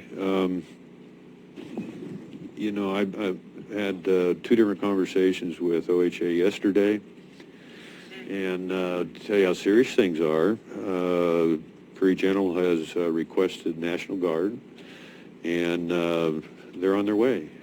Probably not as many as what CGN or CGA, Curry General Hospital originally requested, but they need the help.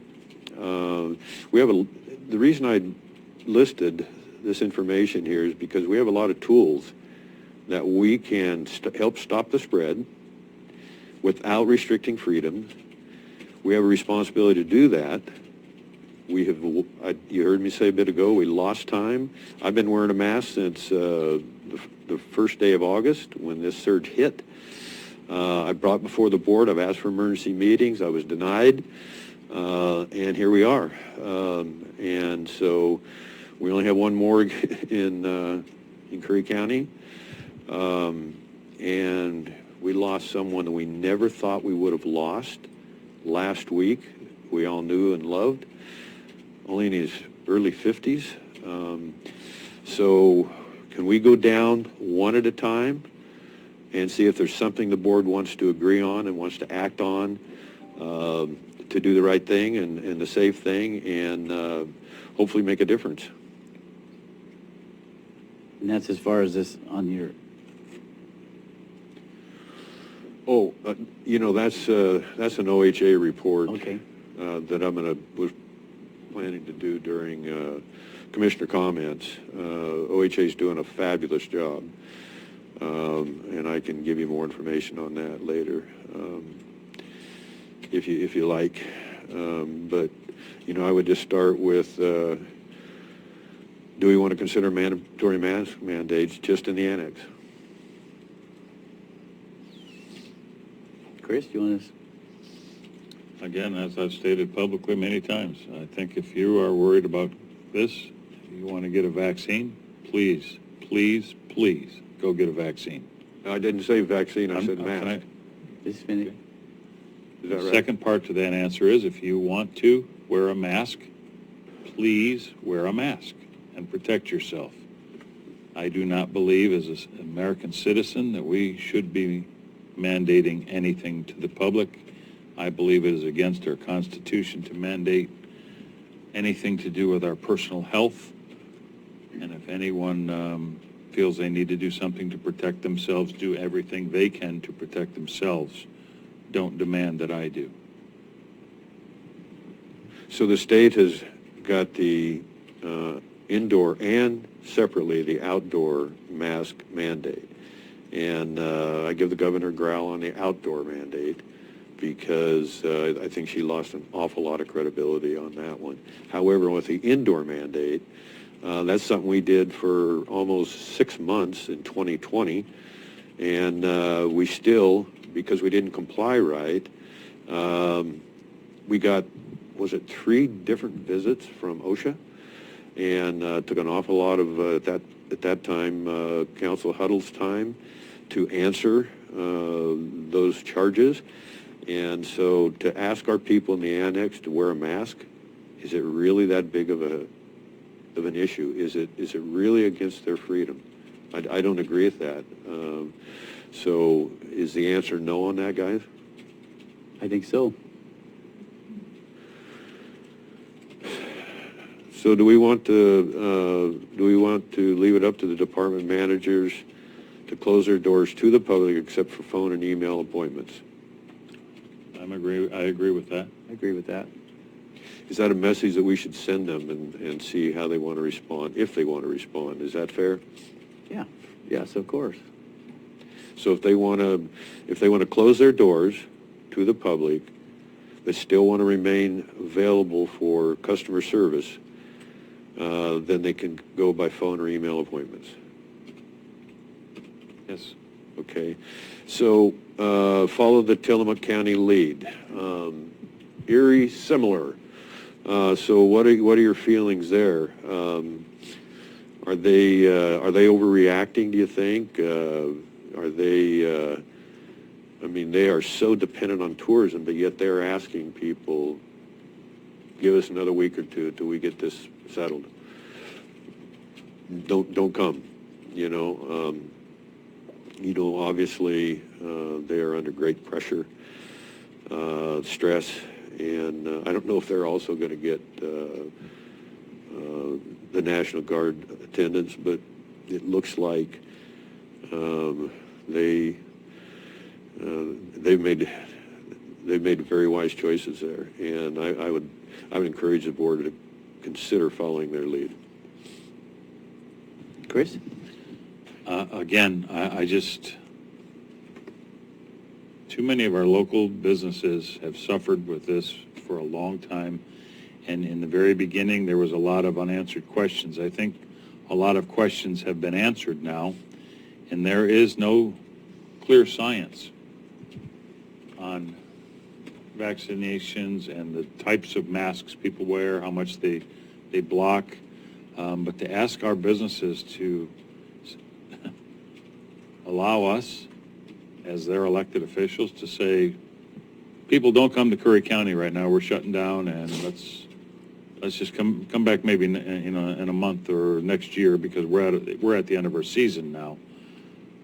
For me, again, if people are concerned about catching COVID and they've been vaccinated and they wear a mask and they're still worried, please stay home.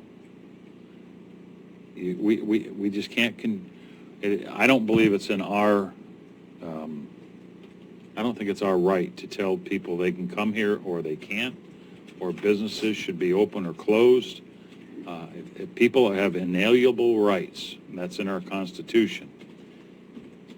If you feel nervous about doing something or being around people that might have COVID that you could catch, stay home. Don't come. But I'm not going to tell people not to come to our county and visit our businesses and our beaches and our river and enjoy what this county has to offer, and make people suffer any further than they have. That's all I have, sir.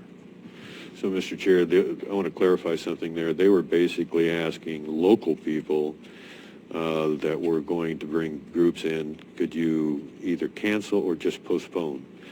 And they hated to be forced into that position, but they felt like they had no other choice. I think we're in the same situation. We're averaging, the last 7 days, we're averaging 26 new positive cases in a 7-day period. We have almost 400 new cases in the last 4 weeks. So the only other thing I have that I think is noteworthy is, do we want to encourage vaccination?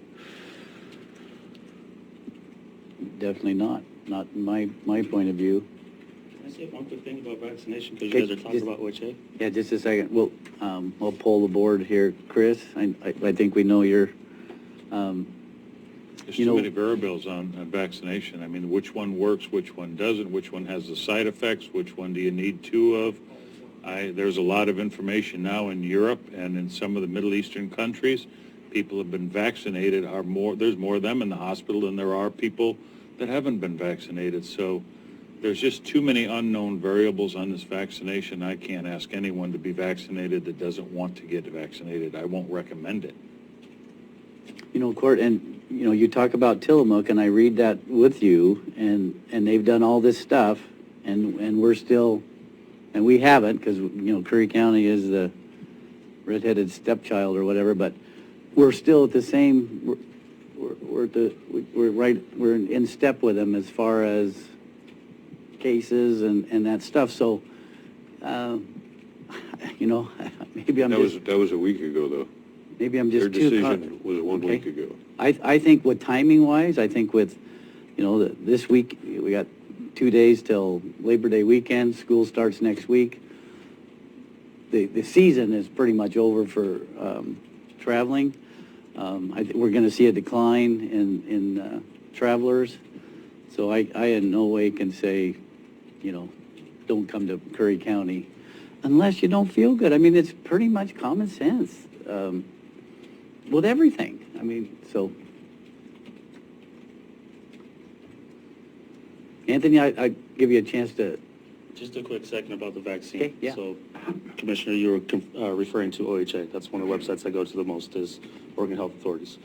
And every couple days, every 3 days to every 7 days, they'll do a quick press release. So if you've been following their press releases they give every 3 to 7 days, they give a lot of numbers. And when you break down these numbers, one of the biggest things that's been publicized that a lot of people aren't catching, vaccinated versus unvaccinated. Vaccinated people are actually dying 3 times faster than unvaccinated people. And that came from OHA.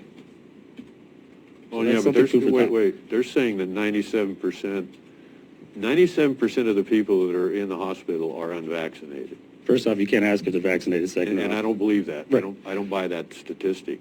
So I'm with you there. just like they said we had 45 deaths in less than 7 days in Curry County. No. Yes, OHA 45? publicized that, yes. No, we're sitting at 14 right now.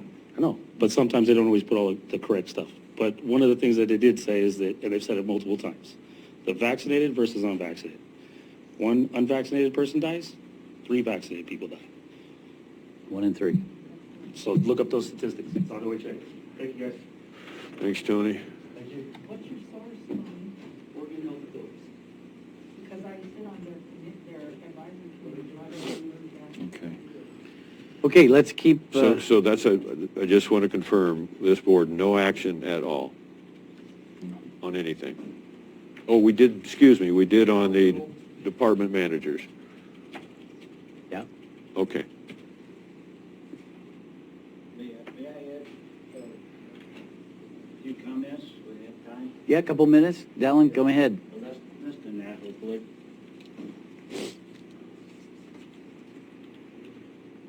This is, I believe, about free choice. Our Constitution is very clear about that. Freedom. Now, the CDC has been flip-flopping back and forth, mask on, mask off, 2 masks, 3 masks. And so that's why so many of us are frustrated and leery, really, about taking anything from the federal government, for sure. Now, I don't know how long the monochloral has been around. Hopefully, it's been around for quite a while, and it's tried and true. But I believe God gave us a system that can really fight off anything, especially anything us silly humans make. So the common sense thing, fresh air, keeping the air circulating. You got to have good air system in here. Obviously, common sense and logic. And yeah, if you see somebody come in that's sneezing and whatnot, you ask them, please, come, go get well, and then come back and take care of business. But as far as the government, whether it's federal, state, local, just forcing people to do this or not to do that, that goes against the American way, in my opinion. So, Thanks, Dylan. rest my case. So the next item is, Can I just say? okay, I'm sorry, Connie, I didn't see you. One small thing. After our Access to Healthcare Work Group meeting yesterday, I had a follow-up meeting with a lady from the Wild Rivers Community Foundation. And we talked a significant amount of time about issues because we know Crescent City and Del Norte County has similar problems and outbreaks and rankings with regards to high numbers of COVIDs in California. But what we have been assigned a public information person for Oregon Health Authority Public Health locally. And one of the things that we need to do, and I put it forward from the committee's consensus or the work group's consensus, is that we don't have a spokesperson coming out and giving clear information from the Oregon Health Authority through public health. And so that connection was made. I have an email out to him requesting that we have regular briefings from public health. Of course, our service delivery partner is Oregon Health Authority at this time. So we don't have misinterpretations, and God loved Tony Bowdy. His heart is always in the right place with regards to veterans. That doesn't mean he always gets it right. And my heart is always in the right place on behalf of people, and that doesn't mean I always get it right. Yeah. But we need to hear it from the horse's mouth. And so that's in process and something that I'll keep you informed and make sure that we get that opportunity to not only get press releases, but ongoing briefings from the Public Health Authority so we have no confusion about what the Oregon Health Authority has to say. Thank you. All right. We're going to move to 7L, Curry County updating Curry Citizen Housing Committee before ARP deadline proposals. Now that was, we met, sorry, Rich, but we got outvoted there. So, Summer. Oh, I need the mouse. Hi, I'm Summer Madison. Court's got the mouse if you need it. Curry County unless you want to run it for me, Commissioner. I don't see your information up there. She knows stuff that we don't. I'll try and be quick. I know we've got some deadlines. Didn't want to inundate with too much information. So this is what I'm asking that the board consider today. I'm asking you to consider amending of the Housing Committee as it's evolved. And so as we dissect housing and where we've come in the past 5 years, we continue to fine-tune that and hone in closer into what our needs are. One of the things I really want to reiterate is that it's important that the group stay under the county in some capacity, whether it's through economic development, and I, fill a role, because we need to make sure that we have funding in place and available as a county for grants. So if you read the ordinance for the Housing Committee, it says, work with the Coos County, the Coos Curry Housing Coordinator and the agencies that can help meet the county's housing needs and make recommendations to the Curry County Board of Commissioners on matters the board can address. Currently, I feel like there is a ton of passion and experience with the members of the Housing Committee currently. And I very much respect where they've brought this committee so far. But the formality of the group and the way that it's been structured takes precedence over the goal, which is housing. And unfortunately, that's just the way that the committee was established. But I think it brings frustration and some barriers in the focus of getting housing developed. So I'm asking that the board consider revamping the housing committee, maybe making it a little less formal, so there's not the requirement of a chair and a vice chair, or, you know, whatever.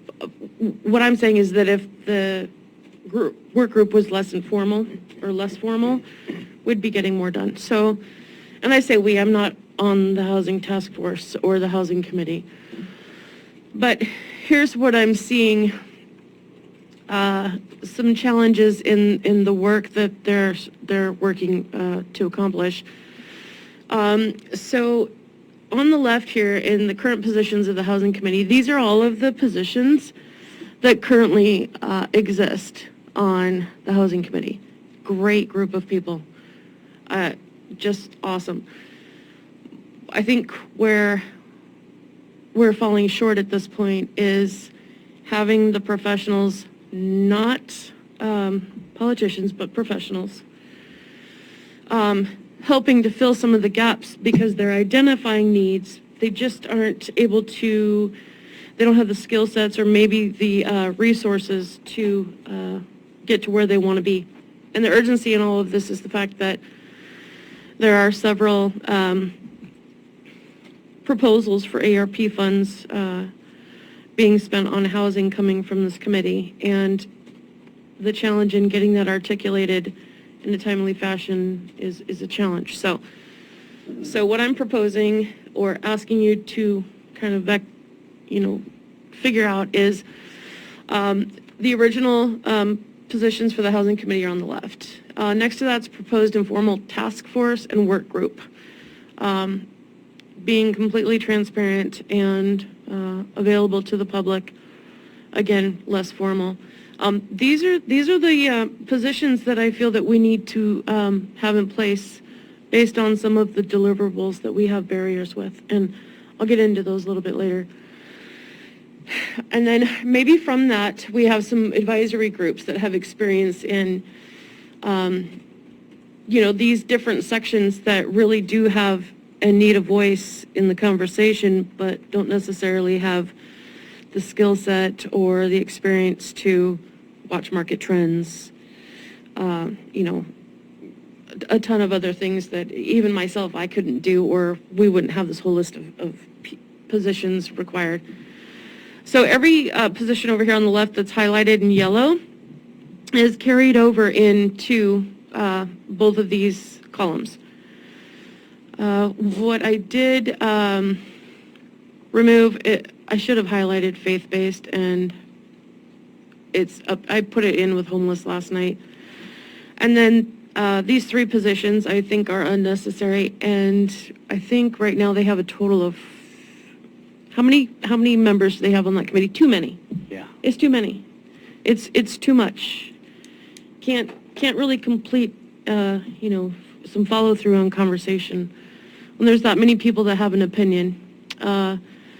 We had an impromptu conversation about the housing committee last Friday, and I was really sad to hear that it was the most productive meeting they'd ever participated in.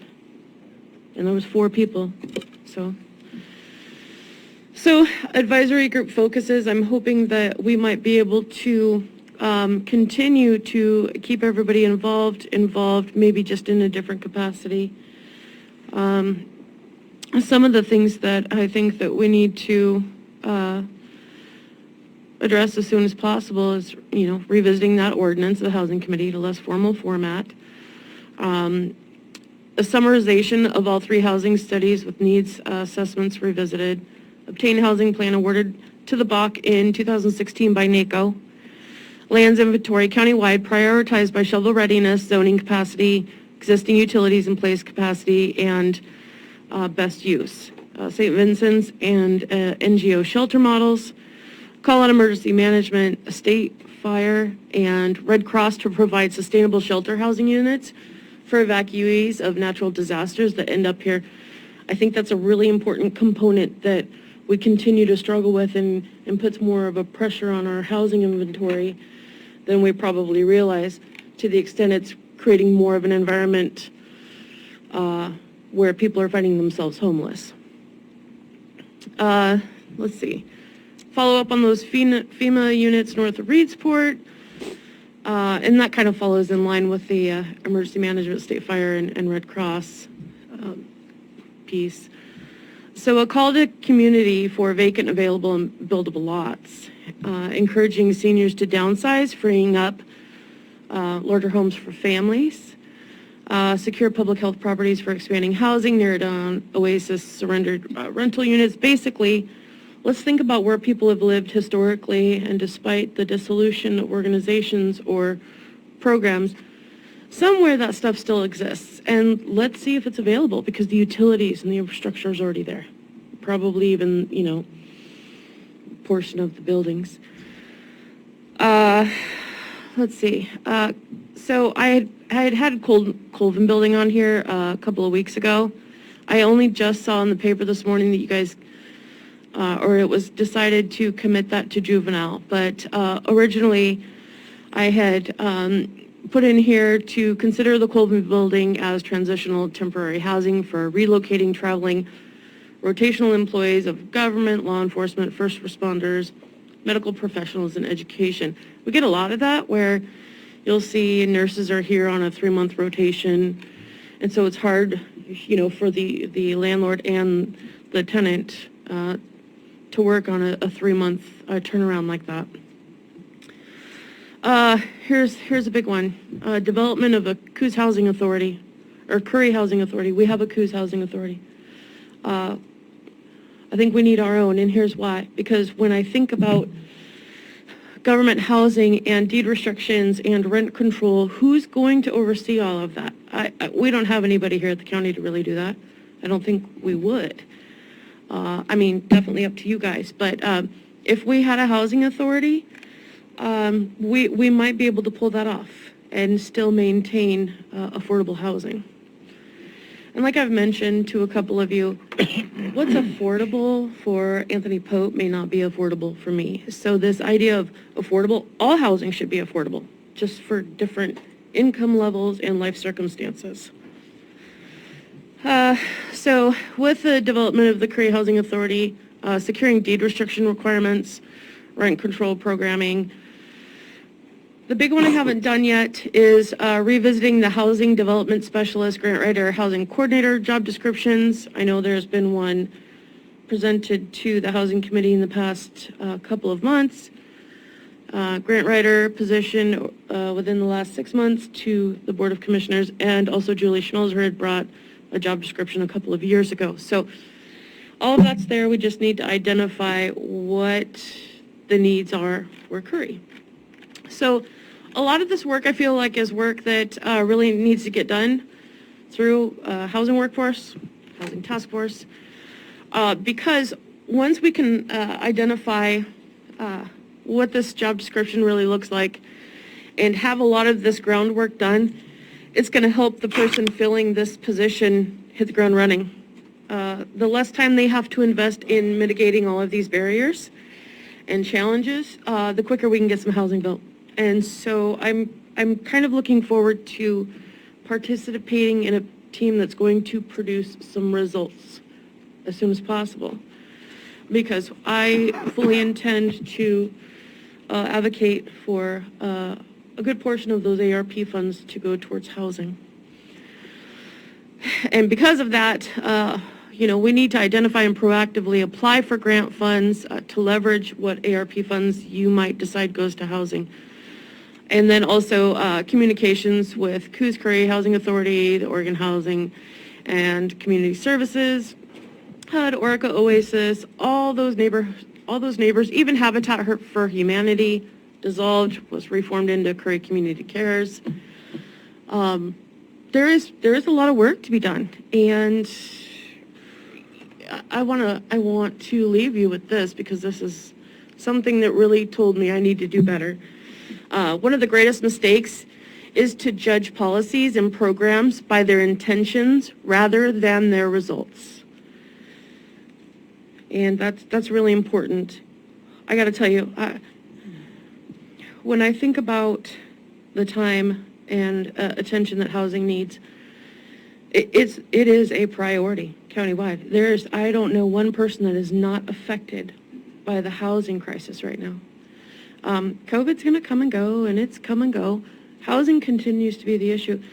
And if we as a county made a commitment to make our number one focus for 30 days housing and engage in those relationships with our cities and NGOs and made the priority and the commitment to housing for 30 days, we would move some mountains. And not only that, I think we'd regain some trust from our constituents and show them that that is important to us. And I know it's a lot of work. I myself am in a position to do as much as I can to enable the process to get some housing built. Unfortunately, I have staff not here for the next few weeks at least, so I'll be trying to manage what I can through my department. But I've spent over the past week diving into the current committee and what's working for them and what is not. And I've got to say, that group of people is incredible. There were so many that stepped up when there were some shortcomings and said, "Oh, it's my fault. I'll take responsibility. I should have done that." But I'm gonna be really honest with you. It should have been me that stepped up in the very beginning. When I saw the positions that were being called for in the ordinance, I was like, no way, nope, don't sign me up, please. And Becky Crockett was kind enough to step up and say, "I'll do it," and she did. There's been some challenges, but I'll tell you what, I ultimately take responsibility. So here I am asking for forgiveness from the Housing Committee and yourselves and offering to make housing my priority over the next couple of months, however long it takes. So that's all I have. Do you have any questions? Great, go ahead. Mr. Chair, so what exactly are we asking the board to consider amending on the Housing Committee, if anything? Yeah, I think you have some options. From what I understand, and Council Pope might want to weigh in on this, is I don't know that you can amend the ordinance, or if you do, it takes some time to notice that, or if it's easier to dissolve and rebuild. What I don't want to do is dissolve it because it shows that we weren't successful, or it could be perceived that way. But unfortunately, some things need to be, revamped and revisited so we can do better. So that's really up to you guys. As far as the legalities of anything goes, I'm not sure. But what I would like to see is the positions that I have shared in. Let me pull it back up for you guys. Let me read something while you're doing that. Yep. We are suggesting an amendment to the membership of the current Housing Committee to transform out of the idea/planning focus of housing with the addition of a review committee so that the skill sets and professions required to bring development of housing full circle. This proposal should fit within the framework of the current ordinance when the Housing Committee was formed. This gives the membership the ability to review and comment on all proposals, but takes them out of the role of development. That said, members of the committee may want to form their own proposals or form coalitions with others to develop proposals to bring to the committee. That should be encouraged. Just lost it. What are we doing? That should be encouraged with the acknowledgement that they are operating on their own and not as an official committee of the county. So did we jump the gun on that, perhaps? What do you think? I guess it depends on how you look at it, because honestly, the folks that are on there right now that fill these positions are folks that we really could, let's see, the veteran, whoever the veteran is, the veteran has experience and can give great advice as to what veterans need, right? He might not be able to say, the best use of a property based on its zoning, but he's certainly going to tell you, after that's all decided, this is what us veterans need. I don't know that. I wish I did, but I don't. Not like they would, with that hands-on experience and life things to make their lives easier that I wouldn't recognize but fully support, right? And so I really think there's a role for that in there. When I was kind of trying to figure this out, and it's been a challenge, but what I don't want to do is hinder these folks from getting where they want to be because they don't have the support and the resources professionally that a lot of us do. Because we do this kind of work, we have these resources every day. So that's kind of where I'm at. I feel like a lot of the positions here that are mentioned, veteran, homelessness, senior citizens, somebody with disability, I think a lot of that falls into the human services and protected class.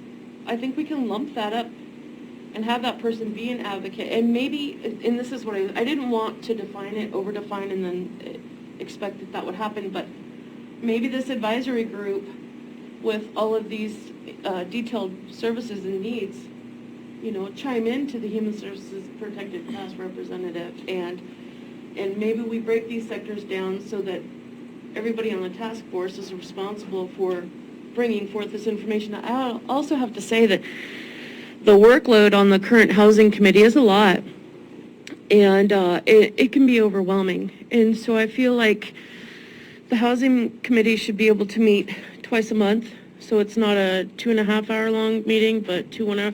It keeps them on pace, more accountable, more updated as things change. If you wait a month to learn about a grant or funding opportunity, it's going to be gone by the time you actually meet.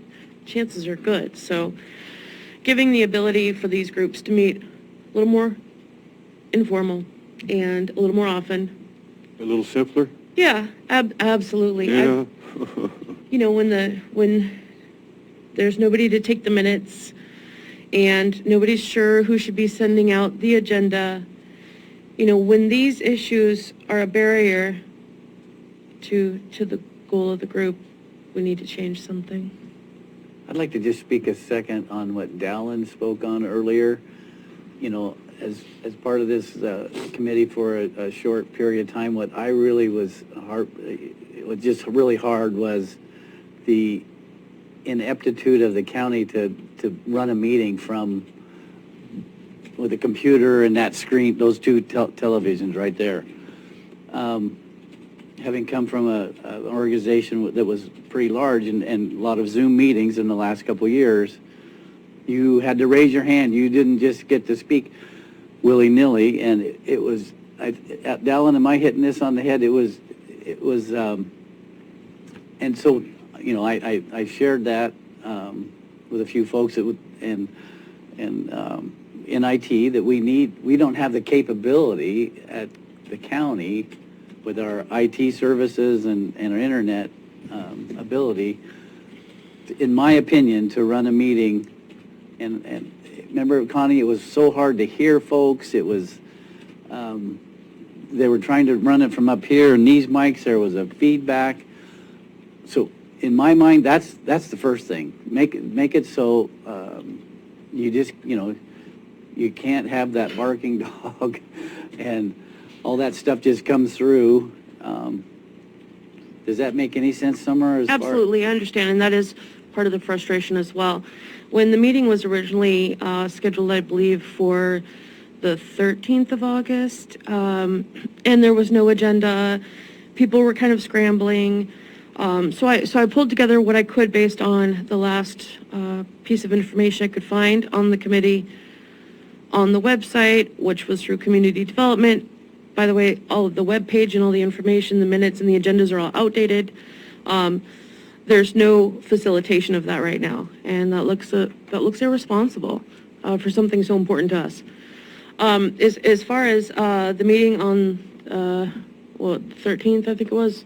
Yeah, that was a hot mess because somebody wasn't facilitating. I'll be honest, if you don't know the commands and the controls and know how to efficiently run the meeting remotely, you're going to have those issues, okay? So because that had happened, and I was so concerned to lose these folks out of frustration, I went and downloaded a tutorial for online meetings for GoToMeeting.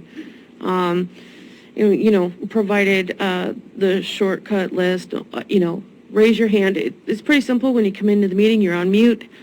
Raise your hand or put it in the chat if you have a comment. ADA accommodations make it a little trickier, but it's definitely not something that can't be addressed. Even that in itself, meeting somebody's needs as far as ADA goes it should not be an issue right now at all, and it still is.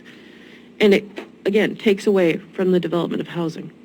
So I have offered, because I know with confidence that I can facilitate these meetings and keep the group going. I can do the agendas.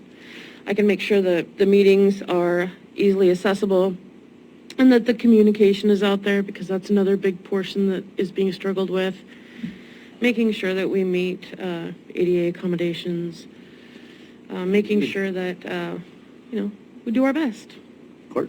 I think we should just consider dissolving the committee and having individual subcommittees with specific projects that they bring to the board. And those groups can meet on their own, and then we've got something solid to sink our teeth into with projects that we can take to the citizens, take to the board, and see how that would relate spending well in the ARP funds.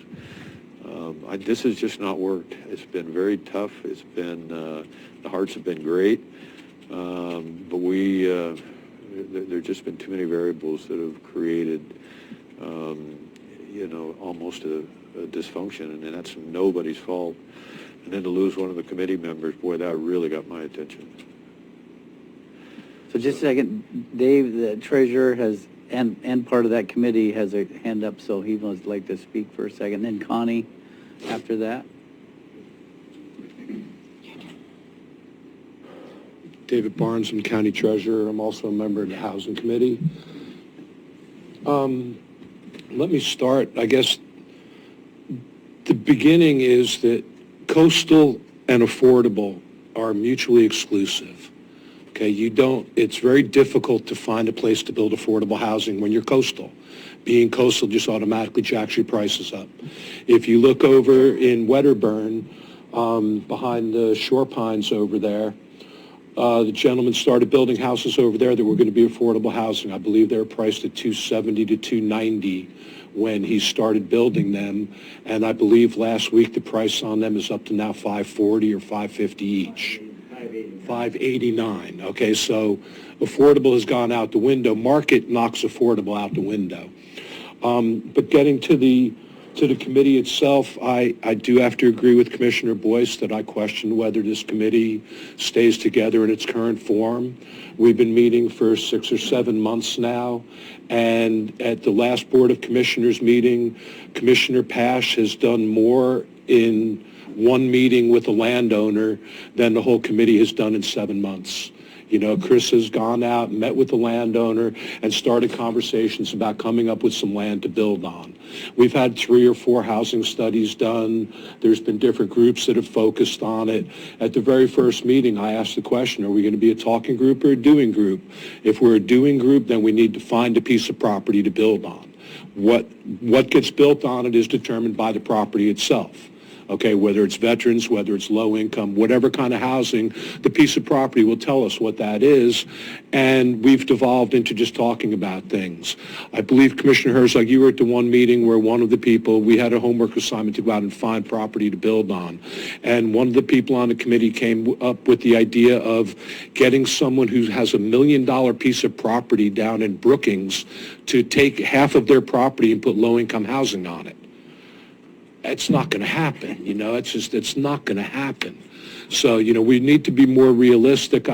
Like I said, I think Chris has done more than the whole committee did in 7 months. He's gone out, he's found a landowner who's interested in talking about putting some housing on his property. The next element is figuring out who's going to pay for it. And then the third part is making sure that we can keep it affordable so that people, workforce people can get into it. So, and that's all I have to comment about on it. Thank you. Connie, you got...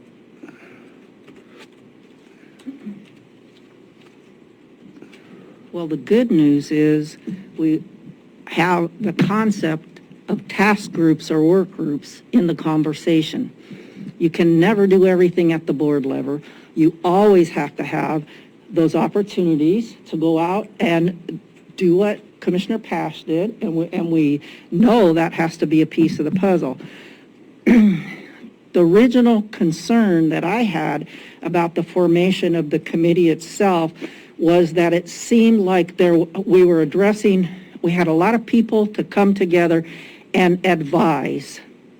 And their responsibility felt to them like advisement. And then when we talked about actually breaking into work groups, that was met with some resistance.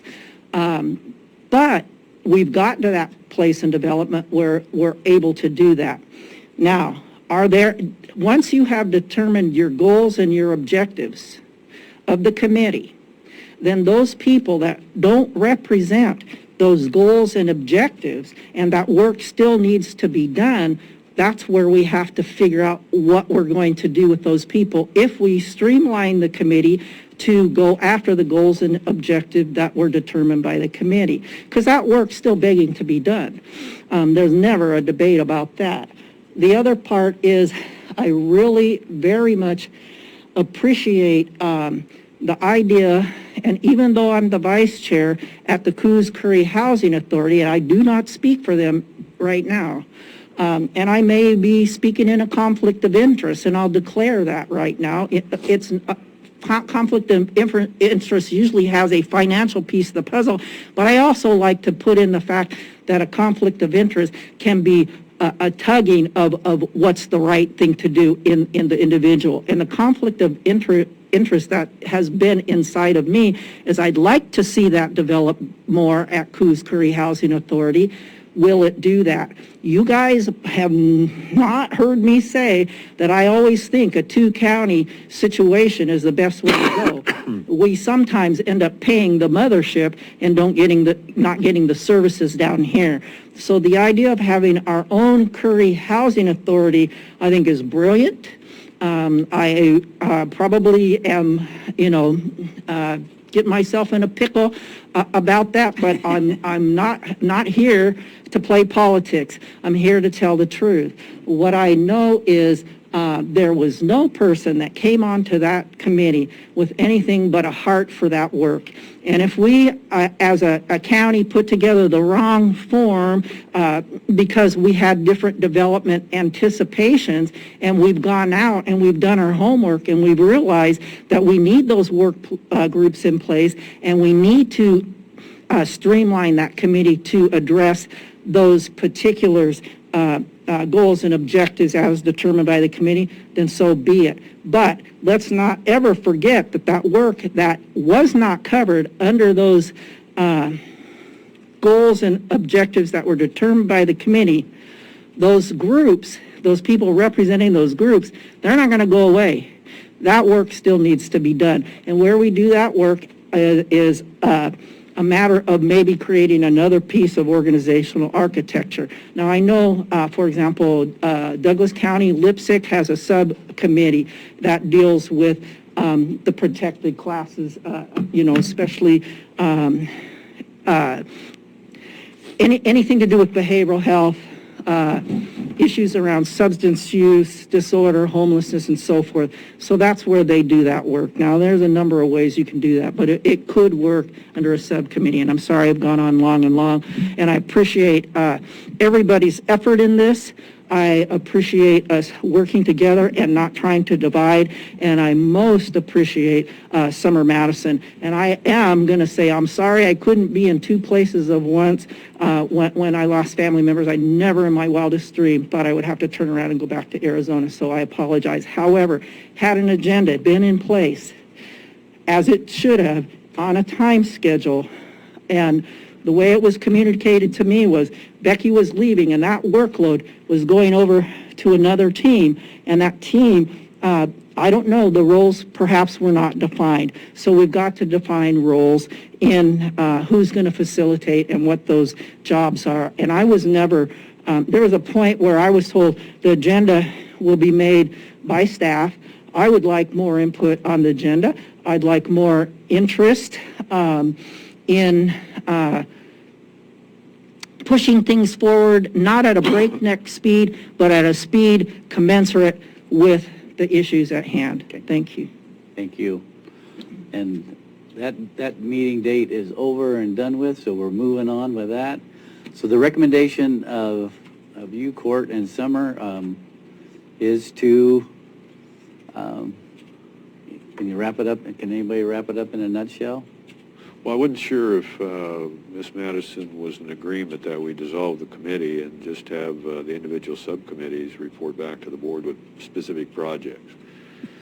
I didn't want to speak from you, but that's my preference. Sure, and that's a great idea. I think one of my concerns is those subcommittees are a subcommittee to what? You know, a committee. And then you've got a bunch of subcommittees that aren't communicating, and they're going to come at you with, you know, recommendations that are not unified.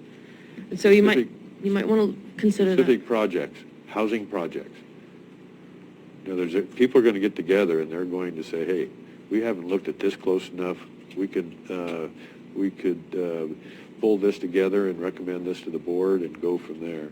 So what would those subcommittees look like to you? I don't know, because they're going to get together on their own. They're not going to be governed by us. Summer, how about this? How about you have a housing committee meeting, bring this before the housing committee, poll them. I mean, I think it should be, I mean, they should have a voice. Yes. And how they want to go from here forward. Mm-hmm. So, and then you can come back to the board. Is that? I think they would very much appreciate that. And in all actuality, there was a need from the committee to have a conversation before today's meeting. That didn't happen, with the exception of the last minute, workshop, conversation on Friday, which, by the way, the technology went great. So, yeah, I think out of respect, I don't think anybody else is going to have more intimate insight into what that looks like than the committee itself. I would ask that if we're going to do that, if I could facilitate that meeting to make sure that things like technology, agendas, all that good stuff is not in question or an issue. Chris?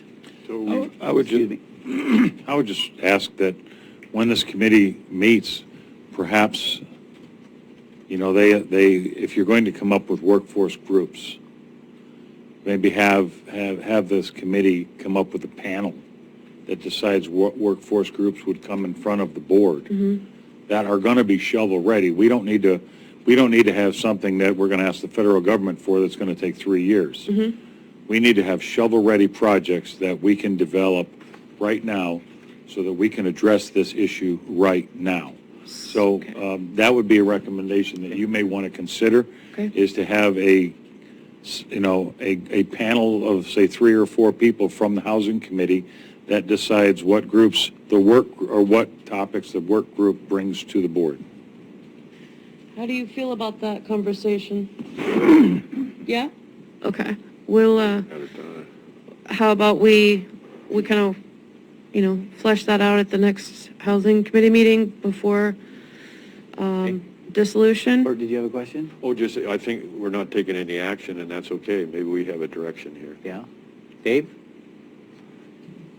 Yeah, instead of just disbanding, follow this to the next step and take the people that are on the committee already and break them into the smaller groups, and then possibly have appoint a chair, or even run it through Economic Development Office, where all these people report back to Summer.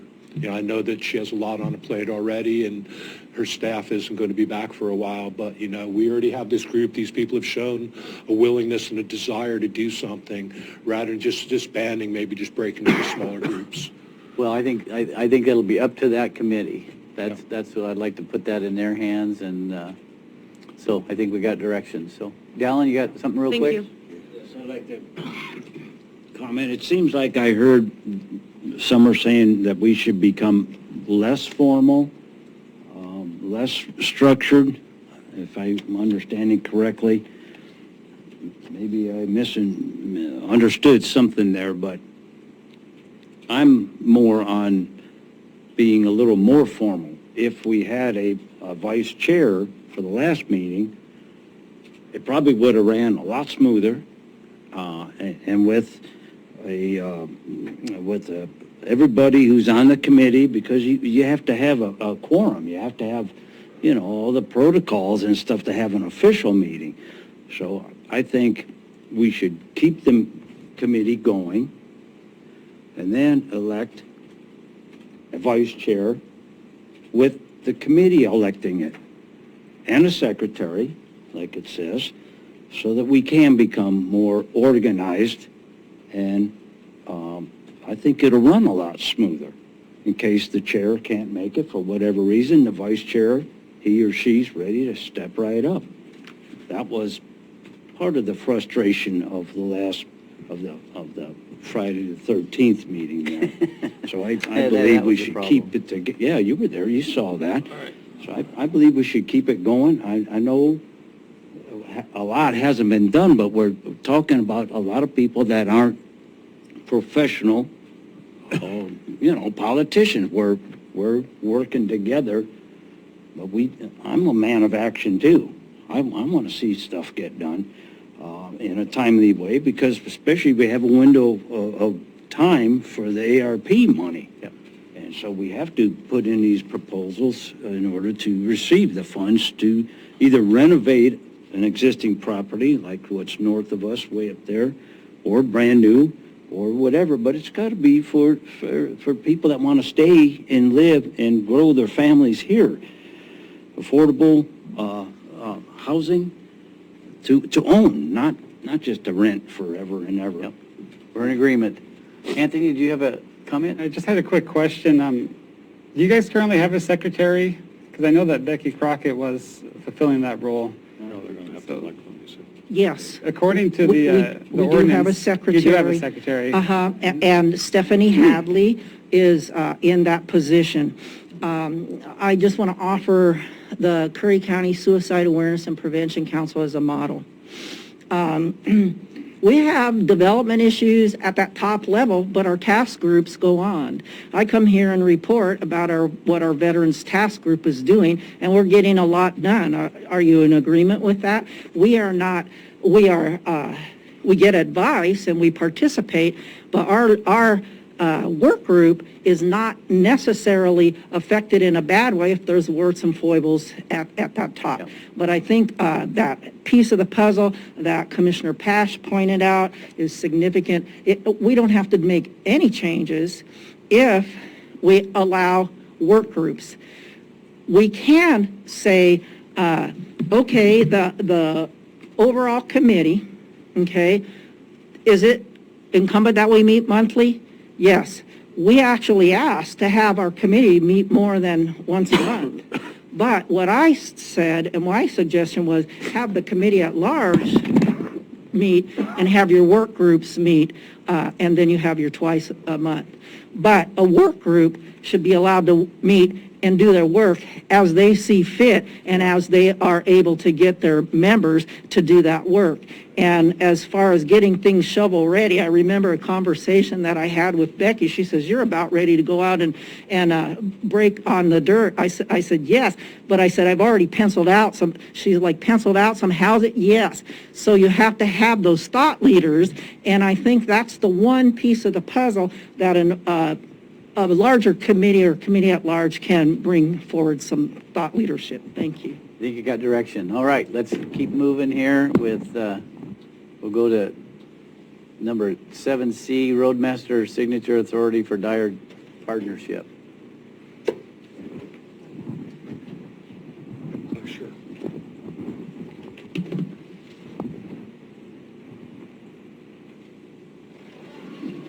Thanks, Summer. Thank you. So moved. Morning, Board of Commissioners. Richard Christensen, Curry County. You already got a Road- motion. No, go ahead. Yeah, Curry County Roadmaster Richard Christensen. Yeah, I'm here today on 4 road department items. The first one is Road Department's requesting board approval and signature of task order number 27 for Dire Partnership to assist the road department in delivering our 2021 FLAP grant application. It's a $6 to $10 million flat grant application. That's not our expertise for retaining walls on Jerry's Flat Road. Yeah, you just met with them last week or 2 weeks ago or something, and Yes, last week I was able to get Dyer, Global Stabilization, GSI Incorporated for retaining walls, and GRI for geotechnical to look at the slide to kind of come up with a loose cost estimate and a design. Okay. So this is for C?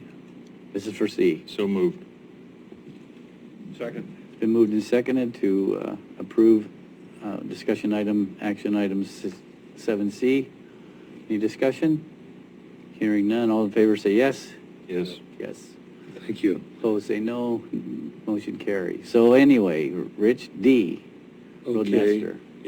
Association of Oregon Counties, they came up with a pilot program to fund FLAP grant applications for small counties under 200,000. Road Department applied for this funding, and we were awarded $10,000. I'm looking for board approval to allow Roadmaster signature for this $10,000 matching grant to help pay, that will pay for Dyer to develop our FLAP grant. So moved for 7D. Okay. I'll second that. Got a motion and a second. All in favor say yes. Yes. Yes. Motion Yes. Okay, I'm sorry, I didn't hear it. Motion carries. So 7E, Rich. 7E, this is follow-up to the board last meeting, signing the Oregon Department of Transportation Master Agreement for Fund Exchange Program, and I'm looking for board approval for Roadmaster to send them a letter for the $304,000 in funding to the county. So moved for 7E approval. And I will second that as well. Motion and second. All in favor say yes. Yes. Yes. Yes.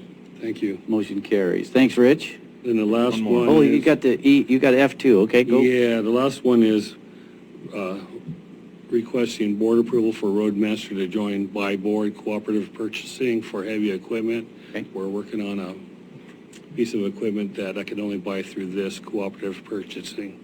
And you have to be a member of them to be able to buy it? Yes. Are the membership fees? I don't believe so, no. Okay. So moved. I'll second. Okay, we got a motion and a second. Any other discussion on that? All in favor say yes. Yes. Yes. Motion carries. Thank you very much. Thank you, sir. Thanks. How much is that new piece of equipment? I don't see it on here. It's, well, I'll bring that to the next meeting, but it's $192,000, and by us joining, it's, we save $26,000. That's a good deal. Thank you. Thank you, sir. So it's 6 minutes to noon. What can we get done in 6 We minutes? can start a discussion on the ARP funds. Okay. Maybe go 5 minutes after. Now, the revision of county temporary COVID personnel rules could, That Brett? can wait till after lunch. I can wait for lunch, okay? I'm asking to start it now. Okay. Because I'm going to be gone. All right. And is that the last one? That's L? Well, let's see, it was G and then, was it? L is done. L is done. K and L are both done. Good. Okay, that's right. That's how. All we got left is G, H, I, and J. And then we've got moved. M, which is 6C. You know, basically all I want to do, Mr. Chair, in the conversation Okay. is just delay any spending of ARP funds until we get word back, as I mentioned earlier today, until we get word back from our new Citizens Committee recommendations coming to the board. There's just a lot of little chipping away here that I'm not comfortable with yet until I see what the committee is going to recommend us. And so to make the decisions today, I would be in opposition to spending any of that ARP money, at least until the 15th, or possibly even the 29th. Chris? I've had a conversation with our finance director on this as his liaison, and he's kind of told me some of the issues with that. One of them is a computer that is needed. And he could do this out of, another part of the budget, but this is part of what some of this money is for. And I don't recall exactly what he needs the laptop for. I was kind of thinking we were going to talk about this after lunch, but he needs a laptop I think if someone's sick or someone's not able to be at the office, they have that portable laptop, as we do as commissioners. Another part of that is a COVID sanitizer. As you know, we've lost one of our maintenance people because we couldn't fund them any longer through the COVID program. There he is. I'll let him speak for this. But anyway, that was part of the conversation I had with him. I'll let Finance Director Rickard speak for it himself. Brett? What we did, sir, is, just so you know, is we moved 6. Let me see. No, it was a 6. No, it wasn't that. 6G and H to 7I to talk about all 3 in one lump sum. Okay. Sorry, I didn't mean. That's right. So I missed a little bit of the discussion. It sounds like we're talking about the revision of the personnel rules. Is that correct? Nope, this is the laptop. The sanitizer? Okay. Here we go. And your, we're going to talk about that after lunch, Brad, the other thing, but, yeah. Okay, so let's start off the laptop first, I guess. So with the increase of COVID-19 cases due to the Delta variant, there's an increased risk that finance staff is going to be put on quarantine, whether it's school closures or they're symptomatic or anything like that. To be able to keep the county running, pay the bills on time, get payroll done on time, and pay employees, we need to have a new laptop that can float between anybody so that they can work at home. Under section 35.6 subsection B1 of the interim final rule from the Treasury Department on these relief funds, it does allow for the laptop or for purchases like the laptop to keep the county going. And really that's what it is. It's $1,100. It's the same kind of laptop that is purchased for any other county, and it's there, or sorry, any other department, and it's just there for us to use when these things happen, so that we can keep those bills being paid on time. This really isn't an unprecedented purchase. With the CARES Act money, we bought laptops so people could work remotely when they needed to.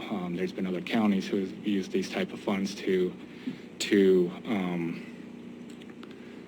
allow people to work at homes as we're going through this pandemic. So I would ask the board that you approve this small expenditure to help keep finance team and their processes running when this happens, because I have had staff out for COVID-related reasons all throughout this pandemic, and the laptop we have is old. It's been, IT has suggested we replace it rather than update it.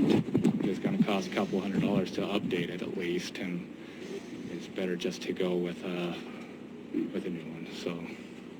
Okay. Any question? Can we have a motion first and then maybe in a discussion item? No, I want to discuss first, if we may. Working from home, I've never been a big proponent of that. If we had a lot of new laptops purchased through the CARES Relief Act, and where are those laptops? If we have one laptop that hinges on our payroll and our proper bill paying, that makes me scratch my head a little bit. It seems like we're always in a hurry to quickly spend money.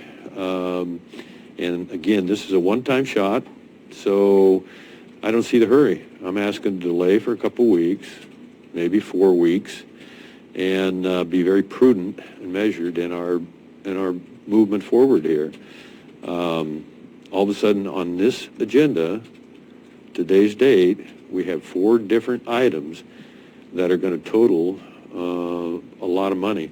When it comes to, and I'll conclude with this, when it comes to a sanitizer, I'm not so sure we don't want to just take the responsibility in all of our offices and hallways and bathrooms and just make sure that we keep things incredibly immaculate. I know I do, and I think other employees do. So I'm not sure we need to spend the $31,000. I'm not sure we need to spend the $300,000 for the related to the personnel rules, and maybe we do. I'm just asking for a delay. That's all. Thank you, Mr. Chair. Okay.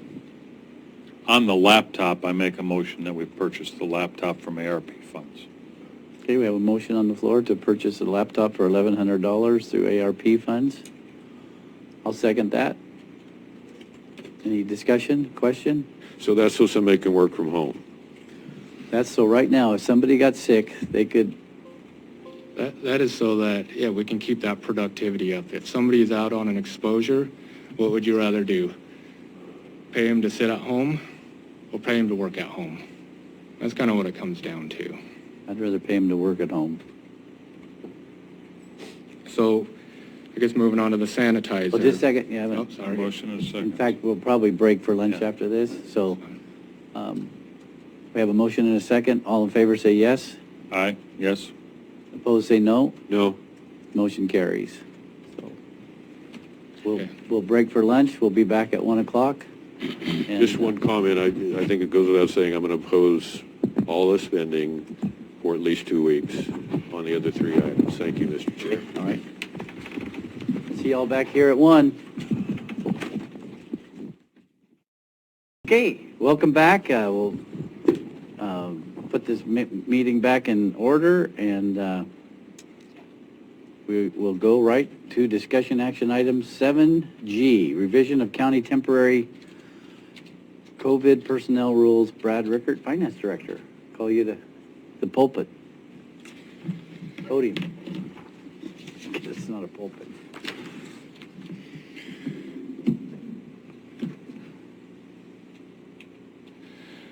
Okay, so with the revision of the temporary personnel rules, that we found that it was necessary with the different changes in the organization that there needed to be some clarification and revision to those rules.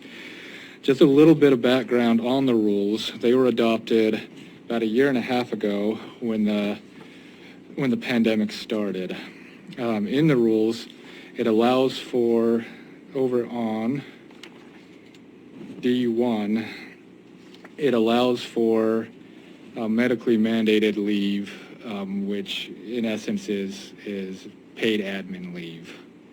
That's if the employee can't work remotely, then they would go on paid admin leave if it were medically mandated. So that'd be in the case of a positive or being exposed. It also talks about on D3, the voluntary self-quarantine. If they feel like they've been exposed or feel like they're having symptoms, then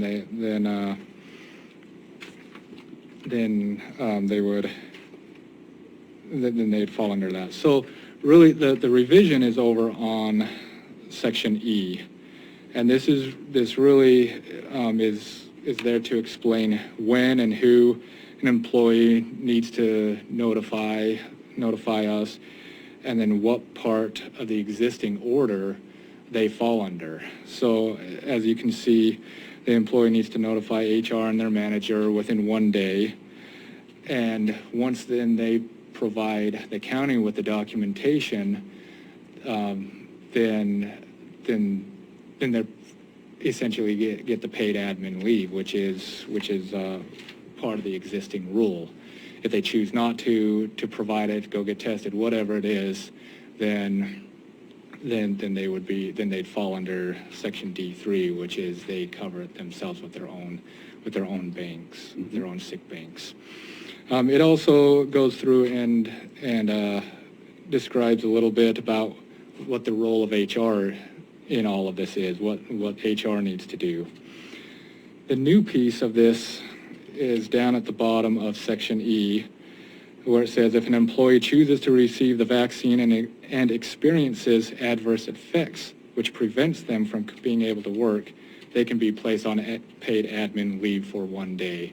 So that is the part that is new to this, which is also, I guess, in my opinion, a way to encourage people to go get the vaccine who want it, but may be a little hesitant because of the side effects that we've heard about. So this is before you today to approve those amendments to it. I'm personally not in favor of the, excuse me, with the current language of the admin leave without first, because I didn't see anything. I know we spoke the other day about using up sick leave first. And I hate to see the cup half empty, not half full, but I could see this being abused pretty easily. So my concern would be is that if we're going to put someone on admin leave, that they have to use their sick leave first, if it's COVID related. That's my thing. My thoughts on that, and I completely understand where you're coming from with that. My thoughts on that is if an employee uses up all their sick leave, and then being placed on admin leave, that leaves them with the sick leave bank of 0. What happens when they do get sick again, or when they have a family member get sick and need to take some of that time off? I think that does leave the employee in a position as they're laying there with COVID saying, okay, am I well enough to go in yet? And they force themselves to come in when they're not quite ready so that they can have some of that sick time left to be able to take care of other illnesses. But COVID is sick, right? What's that? COVID is being sick. Exactly. It is being sick. And like I explained, the rules were written originally that they would be placed on paid admin leave. That part of the rule isn't changing at all from what it was previously, but it does offer the employee a little bit of an assurance that the county will take care of them if they do get sick. This illness is obviously more than just 3 days off with the sniffles. It can be 2-3 weeks off. So that's why that's there. And I fully understand that part of it. For me, again, I can see this being, I hate to say the word even, but being abused. I can see people taking advantage of it to some point. And to me, COVID is being sick, so. And maybe just one more point of clarification Maybe is we that. need to change that administrative rule is what I mean, the other rule. Yeah, I understand. One more point of clarification may be that for them to receive the paid admin leave, they do need to provide the county with the paperwork from OHA or healthcare provider stating that, yes, they have COVID or they have been exposed.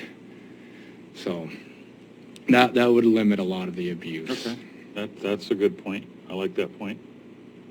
Julie? As tall as you are. Julie Swift, Payroll and HR. Just so you know, to date, no one has said, I'm going to stay home and say I have COVID or that I've been exposed because, it's a way to get home and get paid. People don't want to do that. People have not done that, at least in the last year and a half. Also, the paid admin leave was part of the CARES Act when it first came out. Right. That was part of the requirement that if you have someone that has COVID or has been exposed or that it is paid admin leave. So that was part of the CARES Act. That wasn't just something that we decided to throw out there. Right. Obviously, the CARES Act has ended, so we don't have that reimbursement anymore, but COVID is still going on. So to me, it's still appropriate to have that piece in it.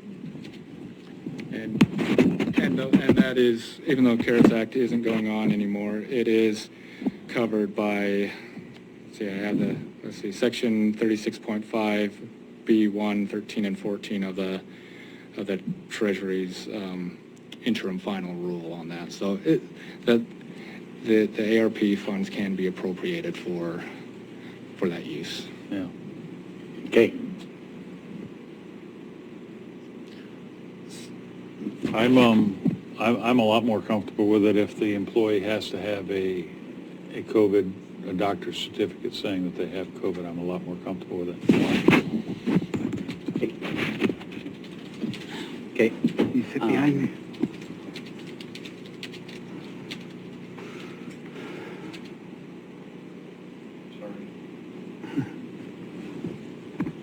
So I entertain a motion to approve the personnel rules revision. So moved. I'll second that. All in favor say yes. Yes. Opposed say no. We don't have any opposed, so motion carries. So thank you, Brad. Thank you. And don't move, because you are up next with approval to use ARP funds for employee quarantine time. Okay, so right along with this is, right along with that, with the existing rule, is how are we going to pay for the employees to be out on quarantine? This is an additional expense that was not budgeted, and again, the rule states that this is an allowable expense. So I've gone through and calculated an estimated amount of what it could cost the county over the next year for those going out on COVID. It is an estimate, which is $300,000. What we did was we took just the average hourly payroll, multiplied it by 10 days, which is the average time people are out on quarantine, and then multiplied it by 62% of the employees. That's where we get the $300,000, and so I'm requesting us to set that $300,000 aside in a reserve that can be used for those going out on quarantine. We may not use it all. If that's the case, then whatever money is left available will go back into the pot for distribution, however the board sees fit. As months go on, we'll have a better idea of how accurate that number is or isn't. So we know that our third commissioner that's not here is not in favor of that, and I'm in favor of it, but I'm wondering, since we have two disbursements, if let's say we could do 100,000 out of this one for the, does the next one come in January or? Next one will come spring of next year. Spring? And I see what you're saying, and because I know you got some pushback from the ARP committee a little bit. A little bit, yeah. And so, I'm in favor of it, but I would be in favor of too, taking 150 or 100,000 if we can get, through this winter and spring, and then. Yeah. Well, go ahead, Chris. I'm more in favor of taking like 100 now, and because this isn't money you're spending, this is money that's just going to sit in an account in case. Right. And then taking another look at the first of the year and see where we are, and then come back to the board and say, I'm going to need some more. We know we're going to have more ARP money coming, so before all that money is spent, we could say, okay, we're going to need some more, and I can kind of see where we are now, because this has been going on for 5 months, and now we've got a good baseline to go from. Now you can project what you're going to need. Yeah. And COVID may drastically change between now and then as well. So absolutely. Like I said, as the months go on, we will have a better understanding of how much we are using and maybe be able to forecast a little bit better what's needed. My only concern is if we just set aside a reserve of 100,000, what guarantees that what guarantees are there that there'll be any money left in 6 to 8 months? Will it have all been allocated at that point in time? I believe that the board is going to be the authority on what allocates that money, so I think that would have to be in the back of our minds the entire time we're looking at allocating that money. Okay. And we may ask you at that time, it would probably be my direction to ask for the board to ask you at that time before we finish allocation of the money to ask you where we are financially on the COVID relief, or, you know, on the funding of it. Okay. And what are your thoughts on 100,000 as opposed to maybe 150?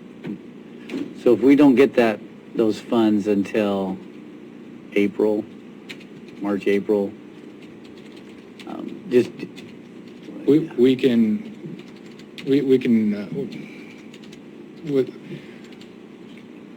retroactively make it work. Okay. If needed. We haven't spent any of it yet anyway, so we can always be thinking about that as we do. So I'll make that motion that we put in reserve 100,000 for quarantine, for COVID temporary or quarantine money. Yeah. Quarantine time. Okay. Thank I'll you. second that. All in favor, say yes. Yes. Opposed? Or motion carries. Thank you, Brad. So you are up again.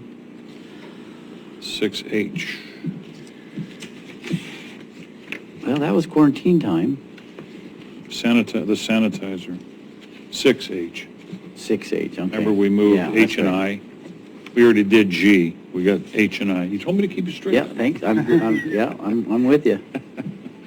Okay, so 6I, approval to use ARP funds for COVID-19 PPE, personal and sanitizing products. Okay. So, okay, got to go to the right We one. can do H first and then I? The Sure, we can do- sanitizer yep. first? Yep, my bad. H first. Are we on the sanitizer? Yes, the sanitizer. Sanitizer, okay. So with the CARES Act fund, we had a sanitizer here who would go through and sanitize all the common areas, doorknobs, railings and whatnot. As COVID progressed, as the governor lifted some of the mandates that were on the state, we decided that, and the the CARES Act funds ran out, we ended up letting that individual go because it was a temporary position. But now with the uptick in the Delta variant and the mandates from the state coming back, it is advised that we hire back a sanitizer who will be able to take care of all the common areas and everything to help keep the employees safe. It was mentioned earlier that everybody could pitch in and do it. Financially, to me, that doesn't make any sense when you'd pay somebody specifically to go around and do it $15 an hour versus having all the employees that make between $20 and $50 an hour go out and do it. But so anyway, again, I'm asking for approval of the $31,000 in funds of AOP funds to be able to fund that position for the next year. Okay. Do I have a motion? I think I'm going to hold off on this one. Okay. Okay. I'm going to hold off. That's fine. I think a lot of our own departments, it's easy to wipe down your own areas if you feel it's necessary.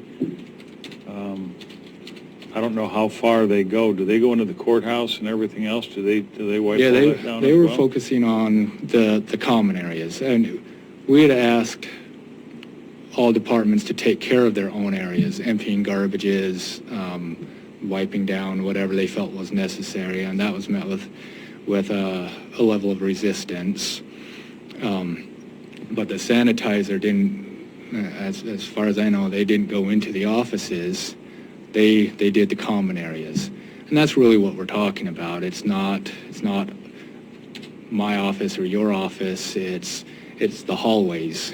Who's wiping down and disinfecting door handles and the railings and the chairs that people are sitting in and some of those things. So my concern with that is we're looking at funding this, $30-some-odd thousand for another year when I hope that maybe in 2 months, we're back to a number that is very easily managed and the governor releases all these restrictions again, and we don't have to do these wipe downs.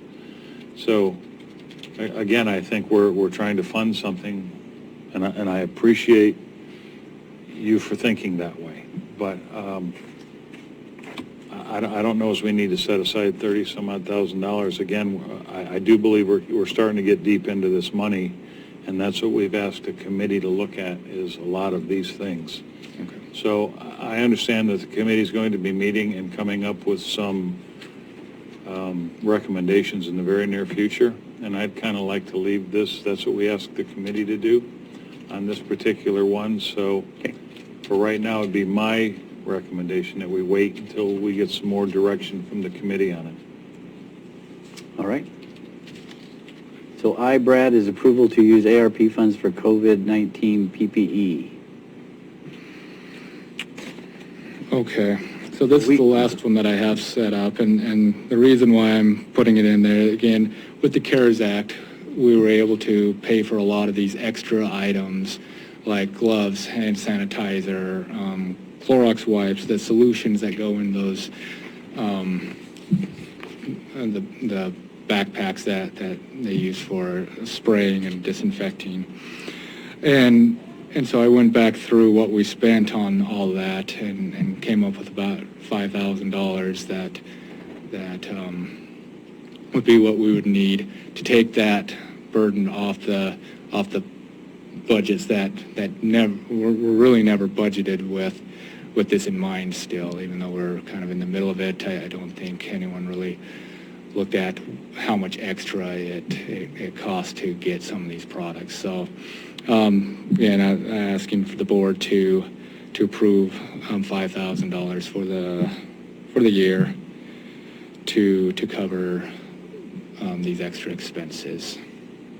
Have you been over to the Colvin building and seen the office, that room full of stuff we have? No, I have heard that we have a stock of stuff. Eventually it'll run out. And again, if they're not used, if the money isn't used, it's not going to be used for something else. It'll go back into the... You're not going to run out and spend $5,000 right now on PPE? No. This would be to cover it over the next year. Because I think what we need to do is determine what we have in that building, in that room, as far as inventory of what we have, and because we might have a whole bunch of something and not a lot of something else. So right, and I understand there's also some other PPE in another building somewhere in the county, because I know a sheriff talked to me about that at one point several months ago. I mean, I know we got sanitary wipes that have been sitting in the hallway here for 9 months, still have boxes of them. So that's what I'd like to know, is what we currently have in stock. Yeah, and I understand we currently have a bit in stock, and again, this is to help reduce the burden on the county when we do need to start buying that again, because it will eventually run out, and the money's got to come from somewhere, and when it's not budgeted, we know where that comes from. But we could maybe push this off till the next round too. Chet, That's what the board wants. I don't know if you saw Chet come in, so Chet might have an idea of just what in inventory, what we have for PPE, and say again the question. Sorry. What our inventory is for what we have over in the Colvin building and maybe some other building. As far as that stuff there, it is some of the PPE there we could use as far as the county and or facilities, but a bigger portion of it that I know of would be stuff that should be distributed that we would never be able to use here. Medical grade gowns, full face shields, cases thereof, the thermometers we found yesterday, the digital reading type. We would never use, stuff like that at all. So we really don't have a big stock of stuff that we could use, I guess maybe is the best way to say that. Okay. Or that would be beneficial to us. And that's kind of why Brad and I have talked about trying to figure out a way to do that and not impact the county, let alone the rest of the departments. Well, I mean, I would make a motion that we approve up to $5,000 in PPE if needed and when needed. And I think that's ultimately what Brad and I was discussing, is a backup plan in case, or, a future plan. Absolutely, because I believe that's what that money is intended for. The use of everyone that needs it is ARP money. That's what its intended use is. So I would approve, I would make a motion that we approve that, up to $5,000 if and as needed. I second that. That's essentially what I'm asking. Thank you. All in favor, say yes. Yes. Opposed? Motion carries. I think I'm done, right?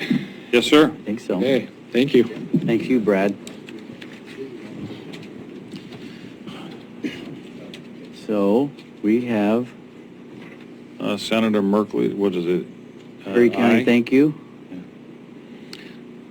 for supporting critical funding for repair and modernization of Coal River's hatchery.